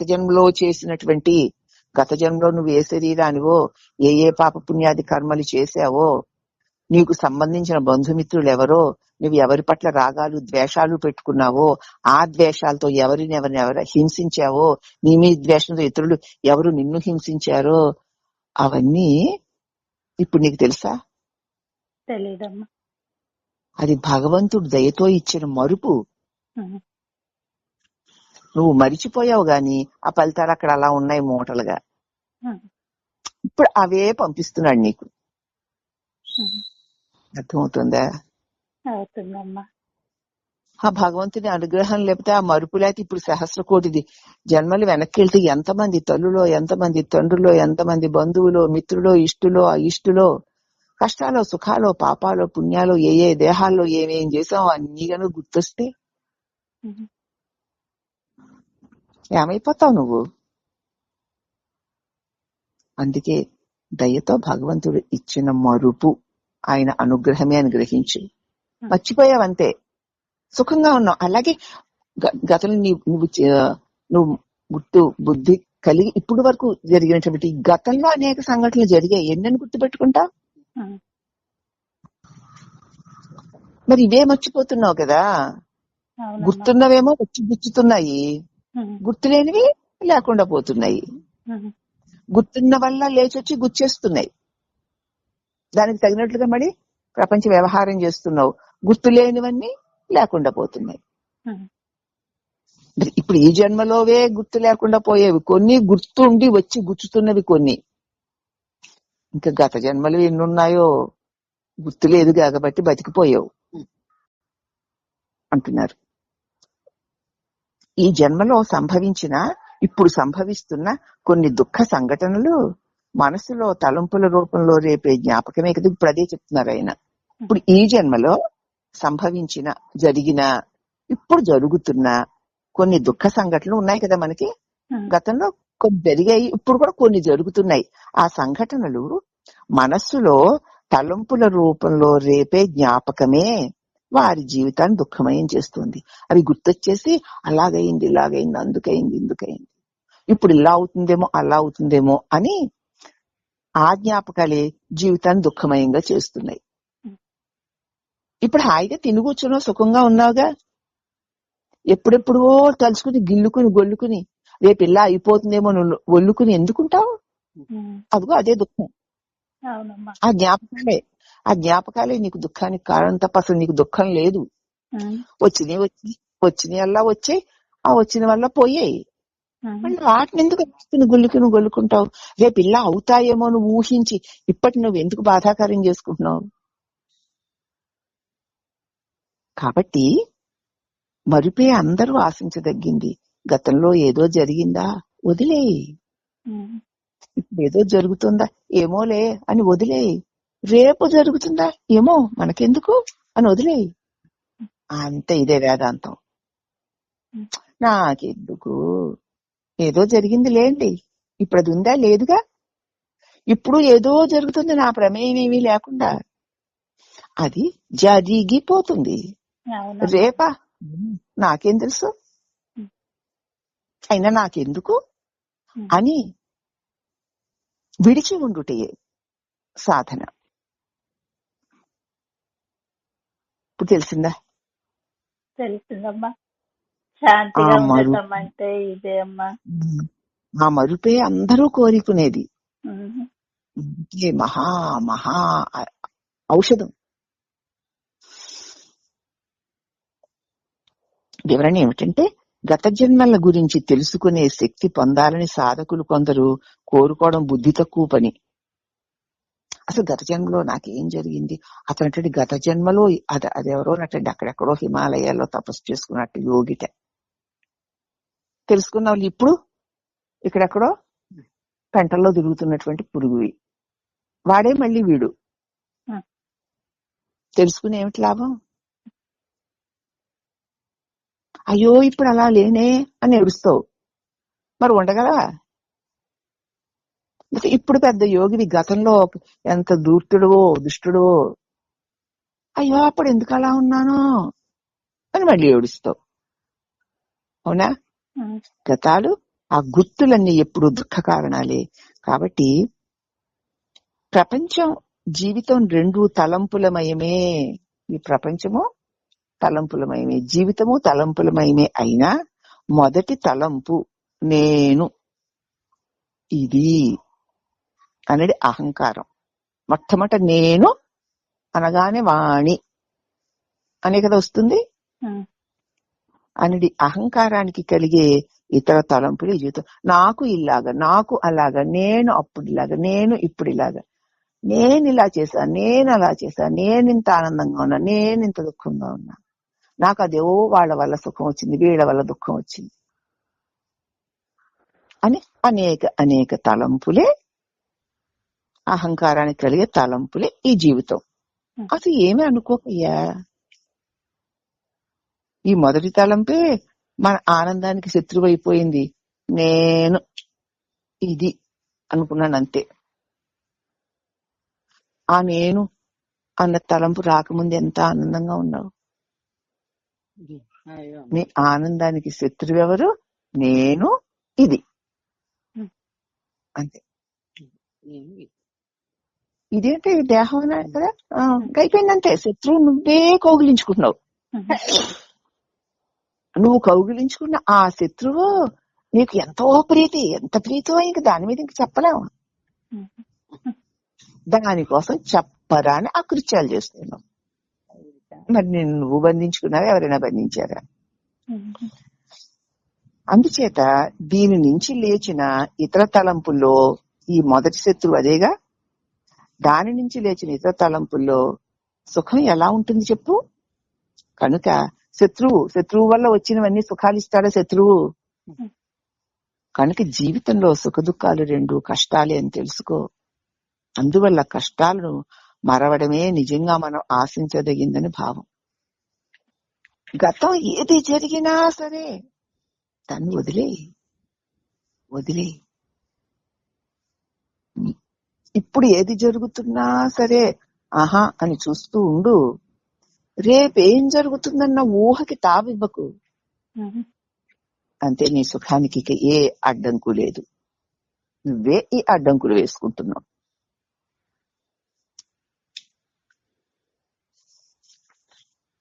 అని తిరోధానం అంటే ఇదమ్మా.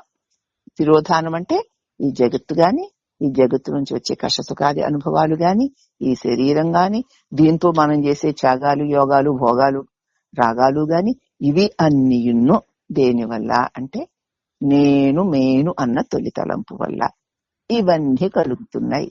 ఆ నేను అన్న తలంపే అసత్యం. అంటే నిత్య వస్తువు కాదది. దానివల్ల ఉన్నవన్నీ సత్యాలే అని ఈ సత్యాలు, ఇది సుఖాలు, ఇది యోగాలు, ఇది భోగాలు అనుకున్న వాటిని వదిలి తిరోధానమై తన మూలాన్ని తాను చేరడమే. గడిచిన దాన్ని వదిలేయడమే. గడుస్తున్న దానిని కూడా వదిలేయడమే. గడవబోయే దానిని ఊహించకుండా ఉండడమే మోక్షం, సరైన సాధన. అర్థమైంది అని చెప్తూ, అయితే వ్యక్తిత్వము నేను అనే ఒక ప్రత్యేక వ్యక్తి,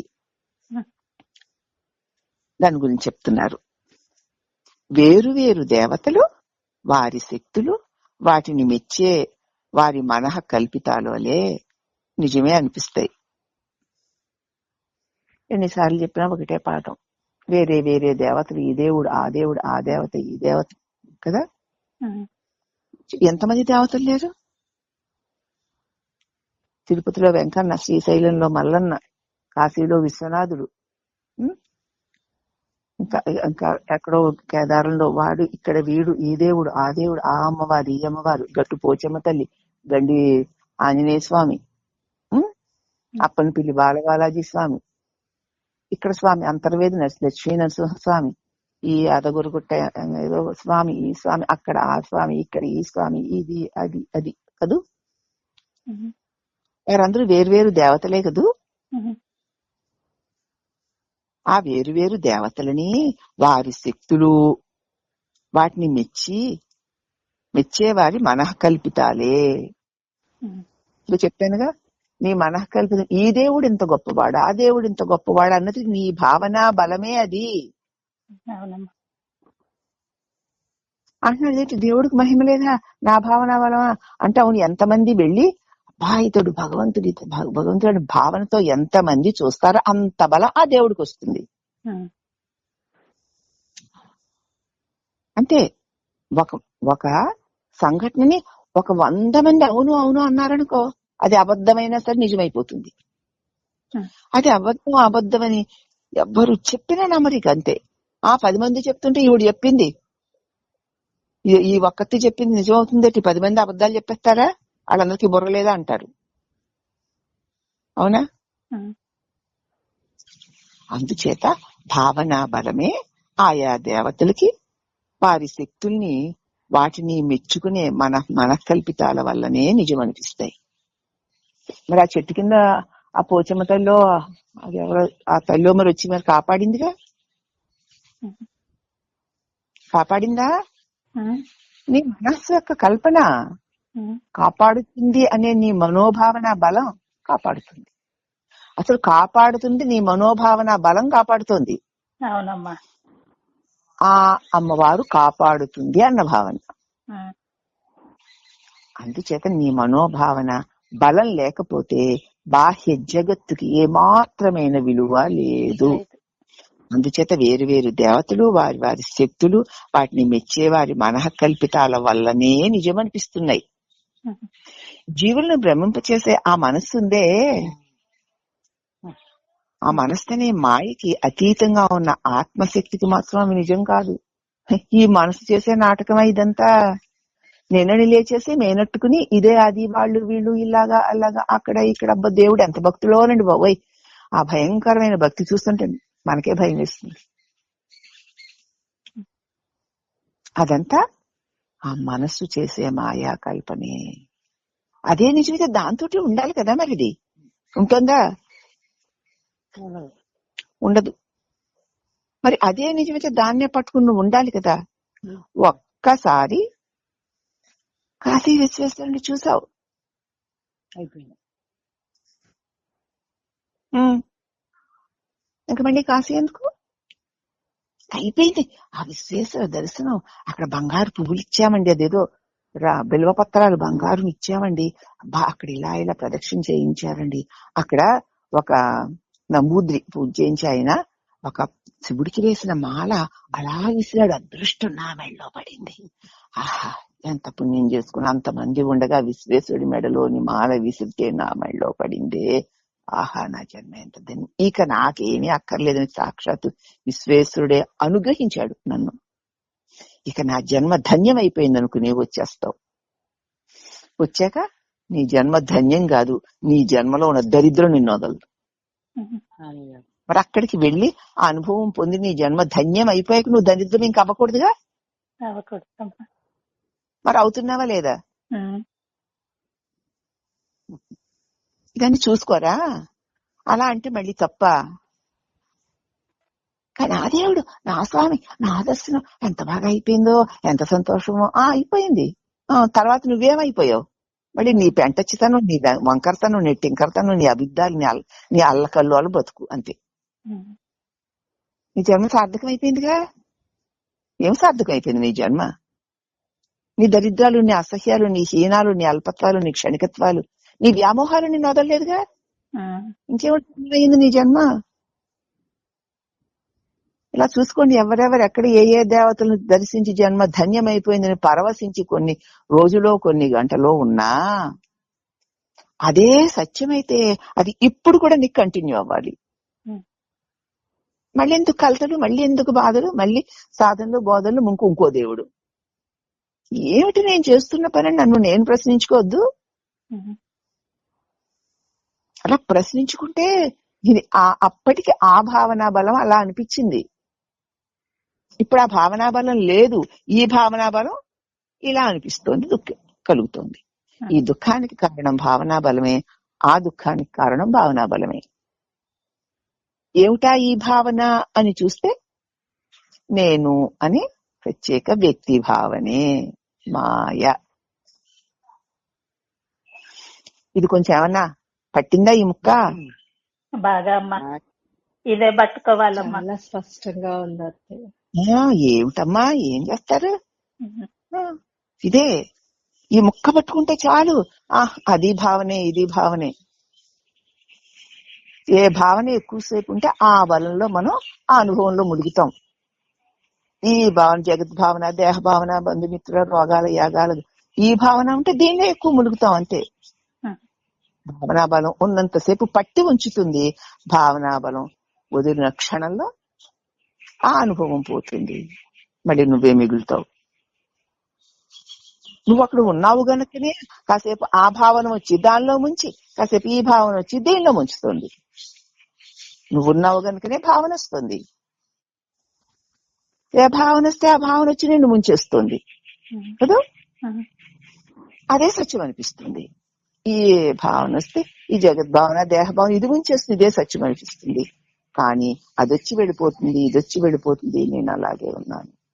నిర్మలమైన స్ఫటిక మణి సన్నిధానంలో ఏ పువ్వు పెడితే ఆ రంగు దానికి వచ్చినట్లు కనిపించినా స్ఫటిక మణికి ఏ రంగు లేనట్లు, అది వస్తే అది నేనైపోయినట్లు అదే సత్యం అన్నట్లు, ఇది వస్తే ఇది నేనైపోయినట్లు ఇదే సత్యం అన్నట్లు అనిపించడం అజ్ఞాన భావన బలం వల్ల. ఆ భావనే లేకపోతే ఏమీ లేకపోతే ఆ స్ఫటిక మణి ఎలాగ స్వచ్ఛంగా ప్రకాశిస్తుందో, ఒక్క దృశ్యము లేని, ఒక్క భావన లేని ఆ నిర్వికల్పమైన మౌనమే శరణ్యం. ప్రతిదీ భావనా బలమేని ఒప్పుకున్నావా? ఎవ్వరిని అనక్కర్లేదు. నీ భావంలోనే నీ శత్రువులు, నీ భావంలోనే నీ మిత్రులు, నీ భావంలోనే నీ బంధువులు. నువ్వు ఎలా భావిస్తే అలా కనపడతా ఉంటారు. శత్రువులకి మిత్రులుగా బంధువులుగా నా భావన వల్లే కనపడుతున్నారు. నా భావనలో లేకపోతే వాళ్ళు నాకు, నా భావనలోకి వచ్చింది, దానికి ఒక ఉనికి ఉన్నట్లు తోస్తోందంతే. రానప్పుడు అది లేనే లేదు. ఏదైనా నీ భావనలోకి వస్తేనే ఉన్నట్లు తోస్తుంది, నీ భావనలోకి రానిది లేనే లేదు. అంత నీ భావనలో నీ భావనని బట్టి తోచేదే తప్ప నిన్ను విడిచి ఏదీ లేదు, నీకేదీ లేదు. అవునా? ఆ భావన ఉన్నంతసేపు అది సత్యం, ఈ భావన ఉన్నంతసేపు ఇది సత్యం. కానీ నిజమైన సత్యం అది కాదు, ఇది కాదు, నువ్వే.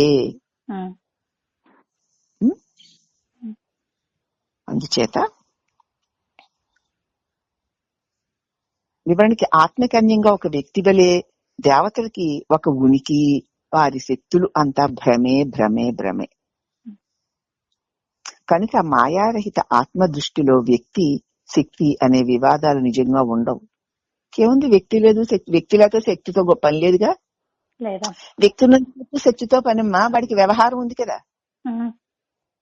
వ్యక్తిలాతో ఇంక శక్తితో నువ్వు పని చెయ్యవు, నీ కాళ్ళు చేతులు ఎందుకు పని చెయ్యవు. నువ్వు చెయ్యాలనుకుంటే కాళ్ళు చేతులు కళ్ళు ముక్కు కావాలి, నువ్వు ఏమీ చెయ్యవు, ఇంకెందుకవి. అలాగే వ్యక్తి ఉంటే శక్తితో పని. మరి ఆత్మస్వరూపమే నీకు వ్యక్తి శక్తి అవసరమా? కాబట్టి ఈ వ్యక్తి శక్తి అనే వివాదాలు నిజంగా లేవు, నీకు అసలు అవసరం లేదు వాటితో అని తెలుసుకో. మానవులు తమ అల్ప బుద్ధి చేతనే జ్ఞానికి ఒక వ్యక్తిత్వం ఉంది అంటారు. జ్ఞానులేమో పరమాత్మ స్వరూపులై ఉంటారు, వారికి ఏ వ్యక్తిత్వాలు లేవు, అలా ప్రకాశిస్తూ ఉంటారంతే. వీళ్ళు అనుకుంటారు ఒక వ్యక్తిత్వం ఉంది అని. నిన్న ఆ రమణనామాల్లో చెప్పుకున్నాగా, భగవాన్కి ఒక రూపము ఒక వ్యక్తిత్వము ఉందని. ఆ రూపముతో ఉన్నటువంటి ఒక మహా వ్యక్తిత్వము కలిగిన ఒక వ్యక్తి భగవాన్ అని చూస్తాం.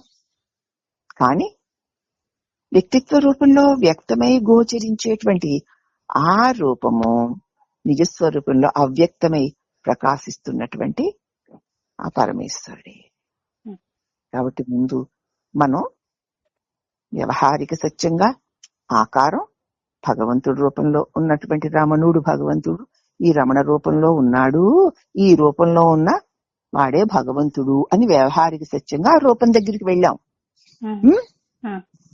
ఆ రూపం దగ్గరికి వెళ్ళేసరికి అది రూపములో ఉన్న భగవంతుడు కదూ. ఆయన దగ్గరికి వెళ్ళేసరికి మనం కూడా ఆ రూపాన్ని మరిచిపోయి ఆ నిజస్వరూపమైనటువంటి ఆ భగవత్ తత్వంలో మునిగిపోయాం.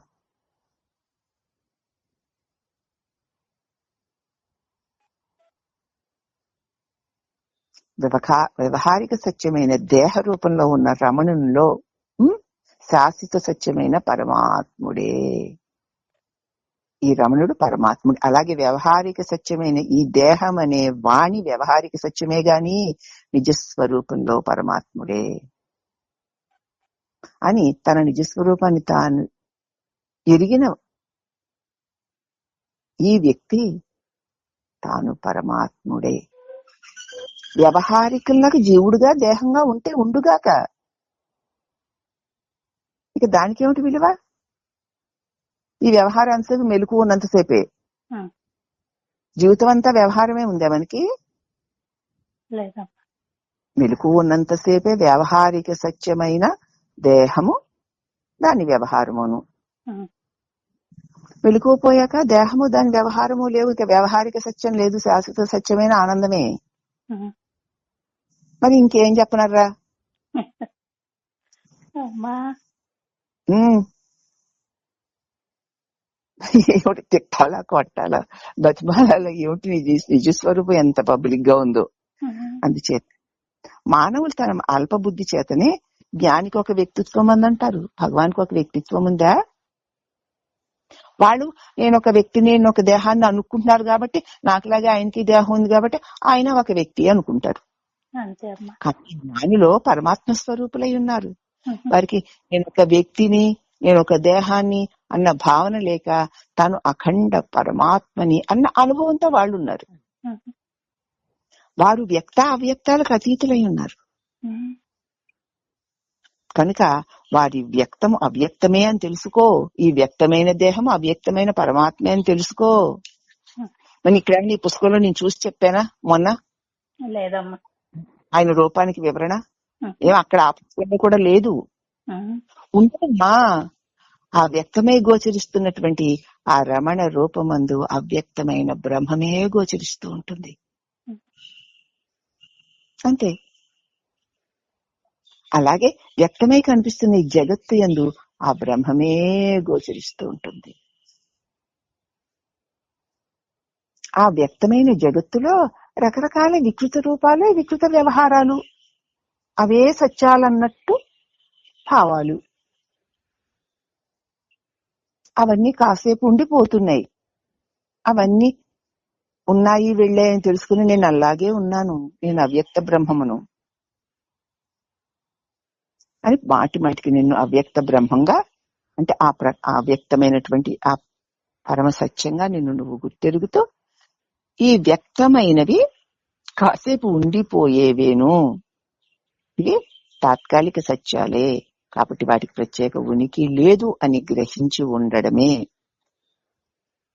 కనుక వారి వ్యక్తిత్వం అవ్యక్తమే. వారికి వ్యక్తిత్వం ఉన్నట్లు చూడడం చూసేవారి వ్యక్తిత్వం యొక్క ప్రతిబింబమే తప్ప, చూసేవాడికి ఒక వ్యక్తిత్వం ఉందనుకుంటున్నారు కాబట్టి ఆయన్ని అలా చూస్తున్నారు అంతే. ఆత్మవిచారశీలుడు హృదయాలలో జ్ఞానమే, నేనెవరినాని ప్రశ్నించుకునే వారి హృదయాలలో జ్ఞానమే సద్వస్తువుగా వెలుగొందుతూ ఉండడం వల్ల, ఇప్పుడు నేనెవరిని ప్రశ్నించుకుంటే మన హృదయంలో ఏముందమ్మా? ఖాళీ కాదండి, ఏక ప్రకాశం.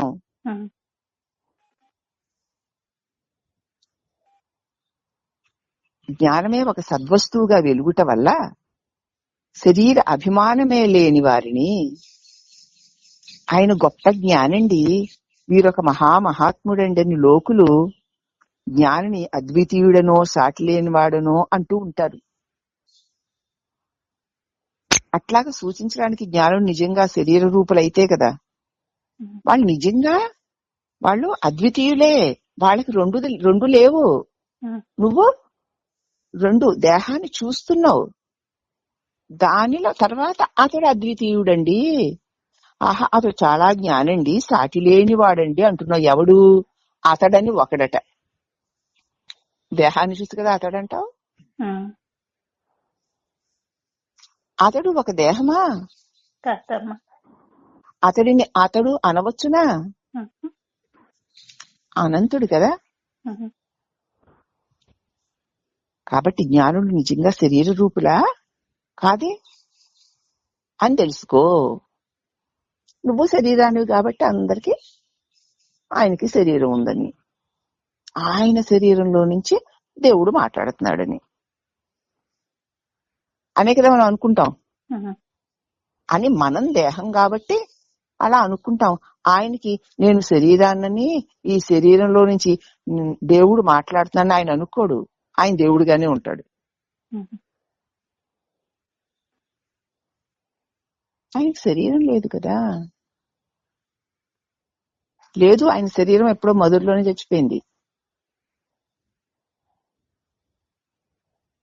మొదట్లో చచ్చిపోలేదు. ఉమ్. మరి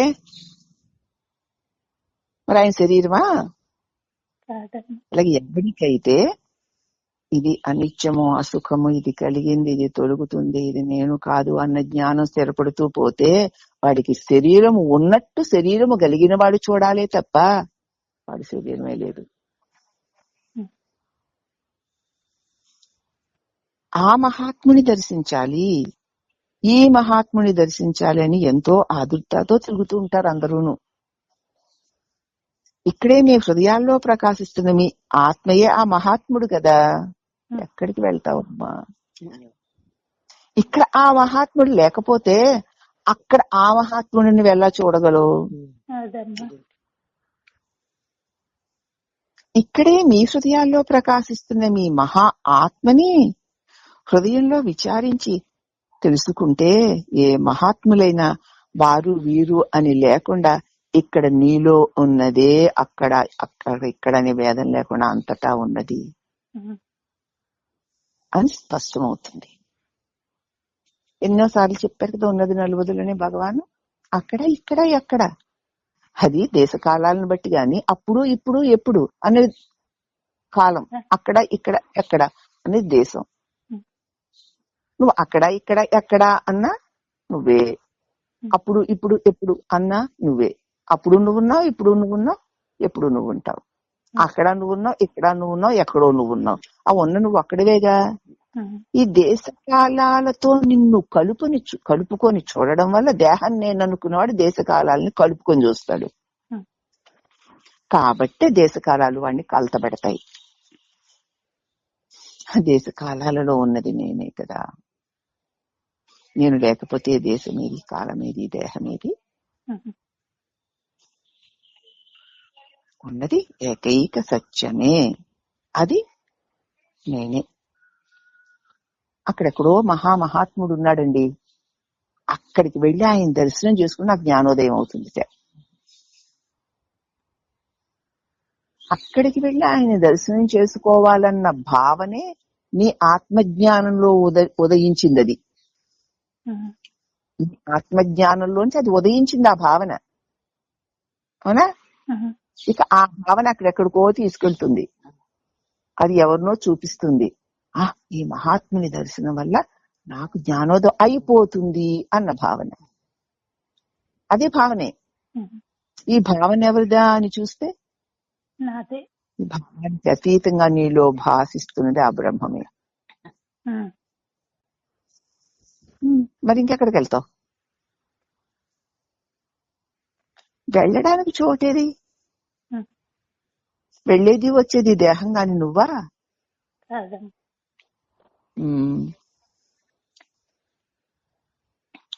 కాబట్టి ఇక్కడే నీ హృదయంలో ప్రకాశిస్తున్న నీ ఆత్మస్వరూపాన్ని నీ హృదయంలో విచారించి తెలుసుకుంటే ఆ మహాత్ముడు ఈ మహాత్ముడు ఎవ్వడైనా ఒక్కటే అని స్పష్టమైపోతుంది. తానొక ప్రత్యేక జీవుణ్ణి, దేహాన్ని అనే వ్యక్తిత్వ భావన, ఇగో ఈ భావనే బంధం తల్లి. ఒకడికి ఉన్నంత వరకు అతనిని ప్రజలు పూజించిన, ఎంత గొప్పవాడని కొనియాడిన అతను ఉన్నతమైన సాధకుడే గాని సహజ జ్ఞాని కాడు కాడు కాడు కాడు. తాను ఒక ప్రత్యేకమైన జీవుణ్ణి, నేను ఒక ప్రత్యేక వ్యక్తిత్వం కలిగినటువంటి దేహాన్ని అన్న భావన వాడికి ఉన్నంత సేపు కూడా అతడు గొప్ప పండితుడే అయినా వేదాంగాలని ఆత్మతత్వాన్ని విశదీకరించి చెబుతూ ఉన్నా వాడిలో నేనొక ప్రత్యేకమైన వ్యక్తి, నేను ఒక ప్రత్యేకమైన దేహాన్నన్న భావన ఉన్నంత వరకు అతడిని మెచ్చుకుని ప్రజలు ఎంత ఎంత పూజించినా కొనియాడినా అతడు ఉన్నతమైన సాధకుడు, గొప్ప సాధకుడవుతాడేమో గాని అతడు సహజ జ్ఞాని కాడు. ఎలా అవుతాడమ్మా? కొంతమంది పొగుడుతారు, అబ్బాయి ఏం పాండిత్యం ఓహో అని. కొంతమంది తెగుడుతారు, చెప్పాళ్లే సొల్లు అని, అవునా?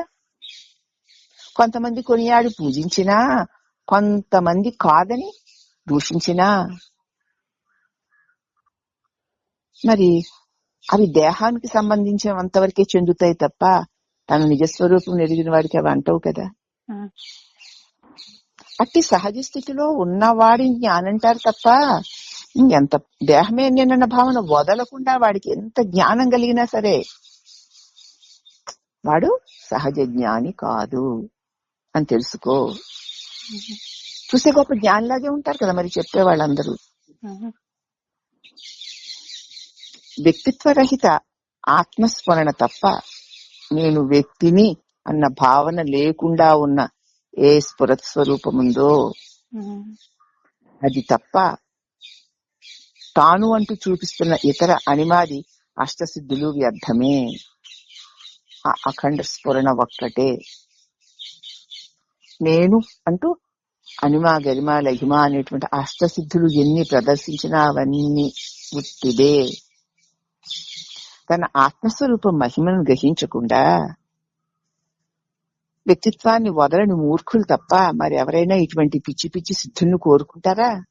ఉమ్, నీ ఆత్మస్వరూప మహిమని గ్రహించడమే మహాసిద్ధి. అవునమ్మా. ఆ సిద్ధిని పొందకుండా నేను ఒక వ్యక్తినని ఉమ్, ఉమ్, నాకు ఈ సిద్ధులు ఉన్నాయి, ఆ నీళ్ల మీద నడుస్తాను, ఆకాశంలో నడుస్తాను, అది చేస్తా ఇది చేస్తా, ఆహా అంటే ఇది వస్తుంది, ఓహో అంటే ఇది వస్తుంది కదా. క్షణంలో చిన్నవాడిని అయిపోతా, క్షణంలో పెద్దవాడిని అయిపోతా అనేటువంటి నేననే వ్యక్తిత్వం వదిలిపెట్టకపోతే వాళ్ళు మూర్ఖులు తప్ప మరెవ్వరూ ఇటువంటి పిచ్చి సిద్ధుల్ని మూర్ఖులే కోరుతారు. ఏం చేసుకుంటావు? ఉంటాయా? అసలు నువ్వుంటే అవి ఉన్నాయా, అవి ఉంటే నువ్వు ఉన్నావా? నేనంటే నువ్వెవరో చూసుకో. అసలు నువ్వున్నావా? లేను. లేకపోతే ఏదుంది? వ్యక్తిత్వ రహిత ఆత్మస్ఫురణ మాత్రమే రాజిల్లిపోతోంది. ఉమ్, అక్కడ ఈ గందరగోళాలు, ఈ పిచ్చి సోదలు, ఈ వెర్రి సాధనలు, దాని వల్ల వచ్చే ఏదో అష్టసిద్ధులు, నవనిధులు, ఇవన్నీ ఏం చేసుకుంటావు? నువ్వుంటేనే నువ్వా వ్యక్తిత్వమే లేని అఖండ పరమాత్మయ్య స్ఫురస్థ రూపంలో ఉన్నావు. ఉమ్, ఉన్నావా? మరి ఉమ్, నీ నిజస్వరూపం తెలిసింది కదా. ఉమ్, మరి ఇంక ఇవన్నిటి ఆకర్షణలు ఎందుకు పడుతున్నావు? మేల్కో, నిజస్వరూపాన్ని మరువకు. నీ నిజస్వరూపాన్ని మరుచుటయే నిద్ర. ఉమ్, నీ నిజస్వరూపాన్ని నిరంతరము గుర్తులో ఉంచుకోవడమే మెలకువ. కాబట్టి అటువంటి నిజ మెలకువలో మేల్కో. ఇప్పుడు నువ్వు మెలకుగా ఉన్నావా, నిద్రపోతున్నావా? మెలకువ కాదు, నిద్ర కాదు, అఖండ స్ఫుర స్వరూపమైనటువంటి స్వరూపపు ఎరుకలో ఉన్నాను. ఉమ్,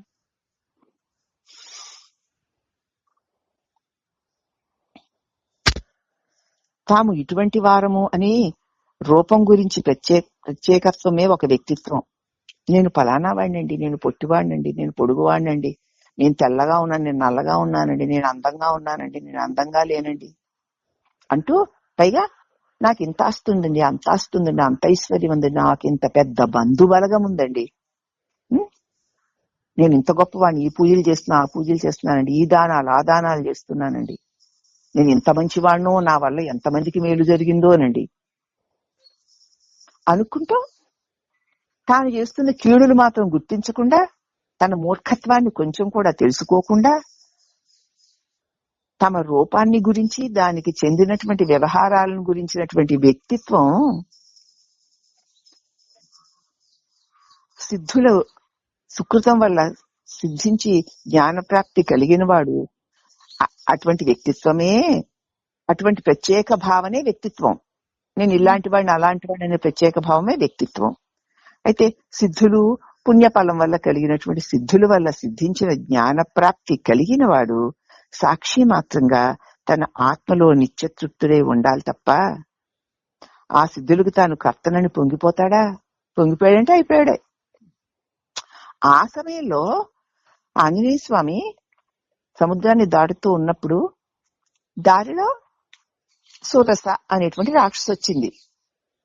వచ్చేసరికి చూస్తూ ఉండగా పెద్ద పెద్ద రూపాన్ని ధరించేసింది. ఇక ఆ పెద్ద రూపం అడ్డుగా నుంచుంది. అంతకంటే పెద్ద రూపం ధరించాడు ఆంజనేయ స్వామి. వీడు ఎంత ధరిస్తున్నారు అంతకంటే పెద్ద అది ధరిస్తోంది. ఆఖరికి ఆయన ఏం చేసి, అమ్మో ఇంత పెద్ద రూపంతో నేను పోరాడలేను అని చెప్పి చిట్టుకుని చిన్న సూక్ష్మ రూపాన్ని ధరించేసి జర్రున దాని కడుపులోకి జారిపోయి చుట్టుకుని బయటకు వచ్చేసాడు. కానీ అక్కడ నేను అణుమాది అష్టసిద్ధులు కలిగిన వాడను, ఇప్పుడు నేను ఈ సిద్ధిని ప్రదర్శిస్తాను అనుకుని ప్రదర్శించేది ఆ నిమిషానికి ఆ పని అవడానికి ఆ సిద్ధిని వాడుకున్నాడు అంతే. అక్కడ తాను ఆ సిద్ధిని వాడుకున్నాను అన్న స్పృహ కూడా అతడికి లేదు. అనేసి వెళ్ళాలంటే దీన్ని దాటుకుని వెళ్ళిపోవాలంటే, నేను సీతామాతని చూసి తీరాలంటే అది అతని లక్ష్యం. అది తప్ప ఇక్కడ నేను ఈ సిద్ధులు ప్రకటిస్తా ఆ సిద్ధులు ప్రకటిస్తా, ఇంత పెద్దది సురసాదేవి ఇంత పెద్దదైతే నేను అంతకంటే పెద్దవాడిని అవుతా, అయ్యావు దూరగలిగావా, ఎందుకులే దాంతో నాకు కయ్యం, నాకు కావాల్సింది సీతమ్మ తల్లి కదా అనుకుని చిట్టుకుని తనలోనే ఉన్న సిద్ధిని అతడు ప్రయోగించను లేదు. సూక్ష్మ రూపాన్ని ధరించేసి బయటకు వచ్చేసి దాని గొడవ వదిలించుకుని వెళ్ళిపోయాడు. తన సిద్ధులకు పొంగాడా కుంగాడా అందరూ ఎంత పొగిడారో. వికృత రూపము దాల్చిన సురస గుహవలె నోటిని తెరుచుకొని నోటిని దాటి పోలేరెవరని హనుమకు అడ్డుగా నిలిచెనుగా. సూక్ష్మ రూపమును ధరించి మారుతి సురసా నోటిలో చేరుకొని అతి వేగముగా బయటికి రాగా ఆనందించిరి దేవతలు. ఆహా సభాష్ సభాష్ అని ఆనంద దేవతలు భజన చేస్తున్న వాళ్ళ భజనని వెళ్ళలేదు ఆయన.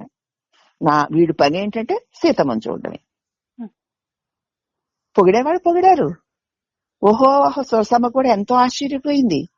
కానీ ఈ పొగడ్తలు గాని ఎంత పెద్ద రాక్షస అయినటువంటి సురసని నేను దాటి బయటకు వచ్చానని అహంకారం గాని లేదు. తనకి లక్ష్యం సీతమ్మ అంతే. నేను అణిమా సిద్ధినో లఘిమా సిద్ధినో ఇక్కడ వాడుకున్నాను, నాకు ఈ సిద్ధులు ఉన్నాయి అని ఆ హనుమ అనుకోలేదు. కాబట్టి సిద్ధులు వాటి నుంచి జాలు వారుతూ ఉండగా అవి నాకు సిద్ధులు నాకు ఉన్నాయి అన్న జ్ఞానం ఉంది అంటాడు. వ్యక్తిత్వ భావన కలిగిన వాడే. అతని నుంచి ఆ సమయానికి అనుకూలంగా అవి వస్తాయి వెళ్ళిపోతాయి. ప్రత్యేక వ్యక్తిత్వం ఉందంటే వాడు బంధితుడే. హనుమకు అటువంటి ప్రత్యేక వ్యక్తిత్వం లేదు. రామకార్యము సీత దర్శనము, రామకార్యము సీత దర్శనం అంతే. ఆ దారిలో ఏ అడ్డులు వచ్చినా అతడిలో ఉన్నటువంటి ఆ సూక్ష్మమైన విద్యలు వాటికి అవే బయటకు వచ్చి అతడికి సహకరించే అంతే. అది సహకరించాయని కూడా అతడు అనుకోలేదు. అంటే అనుకునేవాడే లేడు రాముడు తప్ప, రామకార్యం తప్ప. మరి మనకో ఎంత వస్తే చాలు, ఆహా నాకు ఇలా అనిపించింది, నాకు అలా, ఈ తలకాయ ఏం కాదు. కాబట్టి తాము ఇటువంటి వారము అని అని రూపాన్ని గురించి ప్రత్యేక వ్యక్తిత్వమే వ్యక్తిత్వం. సిద్ధులు సుకృతం వల్ల సిద్ధిస్తాయి. సిద్ధించి జ్ఞాన ప్రాప్తిని కలిగిన వాడు, సిద్ధులు వాడు సుకృతం వల్ల వచ్చాయి కానీ జ్ఞాన ప్రాప్తిని పొందేశాడు. ఆయన సాక్షి మాత్రంగా ఉంటాడు. తన ఆత్మలో తాను నిత్యతృప్తుడై ఉండడం తప్ప అతని వల్ల ఏ పనులు జరుగుతున్నా నా వల్ల ఇవి జరుగుతున్నాయి అన్న ధ్యాసే లేదు. ఆ సిద్ధులకు తాను కర్తనని కొంచెం కూడా అనుకోడు. ఉన్నది నలుగురు అనుబంధం 15వ శ్లోకంలో భావం అదే. అందుచేత ఎవ్వడు అనుకోడు నేను ఈ సిద్ధులు జరుపుతున్నాను అనుకున్నాడు అనుకో, వాడికి ఒక వ్యక్తిత్వం బంధింపబడి ఆ సిద్ధుల యొక్క సాధన బలం ఉన్నంతసేపు తర్వాత ఆ సిద్ధులు వాడిని వదిలేసిపోతాయి.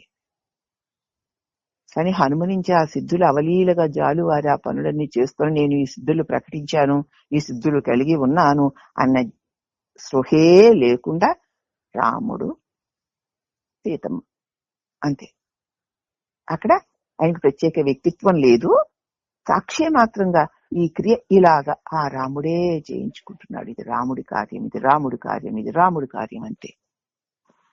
చూడండి ఎంత బాగుంది సమన్వయం. అలాగా మనం కొలిసే దేవతలు, మనం ప్రార్థించే దేవతల యొక్క వ్యవహారాలు మనకి అలాగా అర్థమయ్యి ఓహో ప్రతి కార్యము ఏది మన నుంచి జరుగుతున్నా అఖండ పరమాత్మ యొక్క వ్యక్తీకరణే, ఇక్కడ నేనన్న వ్యక్తి లేడు అని గుర్తించిన వాడు తన వల్ల జరిగిన మంచి కార్యాలకు పొంగిపోడు, వాడిని చెడ్డ కార్యాలు కూడా జరగవు. వేళ జరిగినా కుంగిపోడు. ఉమ్, కుంగిపోడు. మరి అక్కడ మరి ఎంతమందిని చంపాడు లంకలో? ఉమ్, రావణ సుతుడా అక్షకుమారుని మంత్రి సుతులను కింకరులన్ వధించి మారుతి మేఘనాథుడిని తలపడేను. ఎంతమందిని చంపేశాడో. అమ్మో, ఇంతమందిని చంపేస్తున్నాను పాపం అనుకున్నాడా? వాడికి కావాల్సిన రామకార్యం అంతే. నేను పాపం చేస్తున్నాను, నేను పుణ్యం చేస్తున్నాను అన్న భావనే లేదు అక్కడ. ఆత్మారాముడే అతడి పరమ లక్ష్యం. అటువంటి వాడితో చెయ్యబడిన ఏ క్రియ అయినా సరే పాప పుణ్యాల ఏ ప్రత్యేకతలు లేకుండా నిర్మలంగా, నిర్విఘ్నంగా, ఆహ్లాదకరంగా, ఆనందంగా అదే జరిగిపోతుంది. అవునా కదా? అందుకే అలా కూర్చొని ఒకసారి సాయంకాలం సుందరకాండ పాడుకుంటుంటే, ఆహా హనుమా, నువ్వు గురువు కదా స్వామి, ఎక్కడా నాకు ఈ సిద్ధులున్నాయని అహంకారం లేదే, అంత శక్తివంతున్నటువంటి ఏ విధమైనటువంటి మమకారం లేదే, నాకేముంది, నాకేమీ తెలియదు, రాముడే రాముడే ఏమో, రాముడే ఇదా ఆ రామకార్యం అంతే. ఎంత ఆత్మారాములా ఐక్యమైపోయి హనుమలేనే లేకుండా రాముడే నిలిచి ఉన్నాడు కదా. హనుమ నీ నుంచి ఎన్ని సిద్ధులు జారువారాయి. నువ్వు తెలియని పసిపిల్లాడిగా ఉన్నప్పుడే ఆకాశంలో సూర్యుని చూసి పండనుకొని ఎగిరి అందుకోబోయావు కదా. నేను చిన్నవాణ్ణి, నేను వెళ్ళి అందుకోగలనా అన్నటువంటి ఏ భావన లేకుండా ఎంత స్వచ్ఛత, ఎంత నిర్మలత. ఆహా, నిన్ను చూసి నేర్చుకోవాలి హనుమ. తండ్రి, నీ స్మరణ చేస్తూ ఇది పాడుకుంటున్న పుణ్యానికైనా అంతఃకరణ శుద్ధి కలిగించు హనుమా అని ఆర్తితో ప్రార్థించగలిగే స్థితి మనసుకి కలగడం కోసం ప్రార్థన చేసుకోవాలి. నేను సుందరకాండ 10 సార్లు పారాయణ చేశాం, ఏమన్నా కష్టాలు ఉంటే తొలగిపోతాయట. అందుకు ఏమిటమ్మా, హృదయం పరవశించిపోయి కదా ఉమ్, ఆ పరమాత్మునికి అర్పించుకున్న వాడి వ్యవహారం ఎలా ఉంటుందో ఆ వ్యవహారం ఆ హనుమంతుల్లో చూసుకుని, అయ్యో హనుమా, ఇటువంటి దివ్య అర్పణ భావంతో కూడిన వ్యవహారం ఈ శరీరంతో ఎప్పటికి సాగుతుందో కదా, ప్రసాదించు స్వామి అని ఆ భావంతో మనం ఆ ప్రార్థన అలాగే చేయాలి. అలా చెయ్యాలంటే మనం అదే చెయ్యాలనుకునే చెయ్యం, అదే గుర్తొస్తుంది. అది పాడుకుంటుంటే ఆ హనుమలోని ఆ నిర్మలత్వం, అన్ని అష్టసిద్ధులు నవనిధులు కూడా ఉన్నా సరే, ఆకాశంలో లేదా ఆకాశపు కడుపులో వాయువులాగా దూసుకుపోగలిగేటువంటి వాయుతనయుడైనా సరే, నేను ఆకాశంలో దూసుకుపోతున్నాను అన్న భావనే లేదు. నేను సీతమ్మని చూడ్డానికి వెళుతున్నాను, రామకార్యం కోసం వెళుతున్నాను అన్న భావన తప్ప.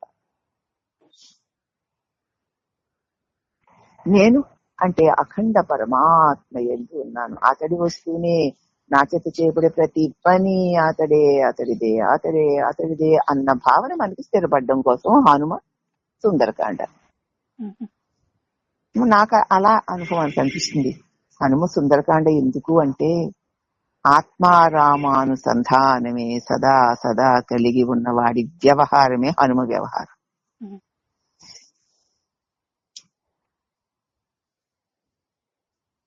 కాబట్టి వ్యక్తిత్వం నశించిన తర్వాత నిరాకారుడైన ఆ పరమాత్ముడు సకల సిద్ధి పురుషుల రూపాంతరం అవుతాడు.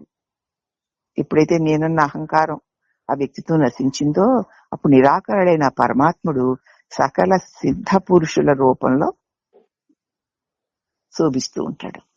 అక్కడ అహంకారం లేదు. ఆ సిద్ధ పురుషుల వలనే అవి సిద్ధిస్తున్నట్లు సకల సిద్ధులు వాటికి సాక్షి మాత్రంగా ఉండే ఆ జ్ఞానివే. అన్ని సిద్ధులు తన నుంచి వస్తున్నా అవి నేను చేస్తున్నాను అనుకోడు. అతడే శ్రీ దక్షిణామూర్తి. అలా ఉన్నాడంటే మౌన వ్యాఖ్య ప్రకటిత పరబ్రహ్మతత్వం. అతని నుంచే అనేక సిద్ధులు జాలువారుతుంది. నేను అనుకోడు, నాది అనుకోడు, తాను తానుగా ఉంటాడు అని చెప్తున్నారమ్మా. సిద్ధులన్నీ జ్ఞానివే అని అన్నారు. జ్ఞాని యందు సమస్త సిద్ధులు అవే ఆశ్రయించి వచ్చి సేవించుకుంటాయి. సామాన్యులు భావిస్తున్నట్లు ఆ జ్ఞాని ఒక ప్రత్యేకమైన వ్యక్తి కాదు, మరి ఈశ్వరాంశుడు కూడా కాదు, త్రిమూర్తుల కన్నా మిన్నైన గురువు. కాబట్టి దానిని వివరించడానికి శ్రీ దక్షిణామూర్తి అని పైన చెప్పారు. దాన్ని అతను ఈశ్వర అంశ కాదు, ఈశ్వరుడే అంశ. ఏమిటి ఇంకా త్రిమూర్తుల కన్నా మిన్న, త్రిమూర్తులకి ఆధారమై ఉన్నవాడు బ్రహ్మము. కాబట్టి దాన్ని మరి ఎలా మాటలతో వర్ణిస్తాం? అందుకే దక్షిణామూర్తి చిన్ముద్రను ధరించి అతీతమైన ఆ అఖండ దివ్యత్వాన్ని పరిపూర్ణత్వంగా చాటి తెలియచేశాడు. అది దాన్ని జ్ఞానులు మాత్రమే తెలుసుకోగలరు, తెలుసుకుని అనుభవించగలరు అంటున్నారు. ఇది వ్యక్తిత్వ నాశనంలో పరమాత్మ వ్యక్తీకరణ అని తెలుసుకోవాలమ్మా.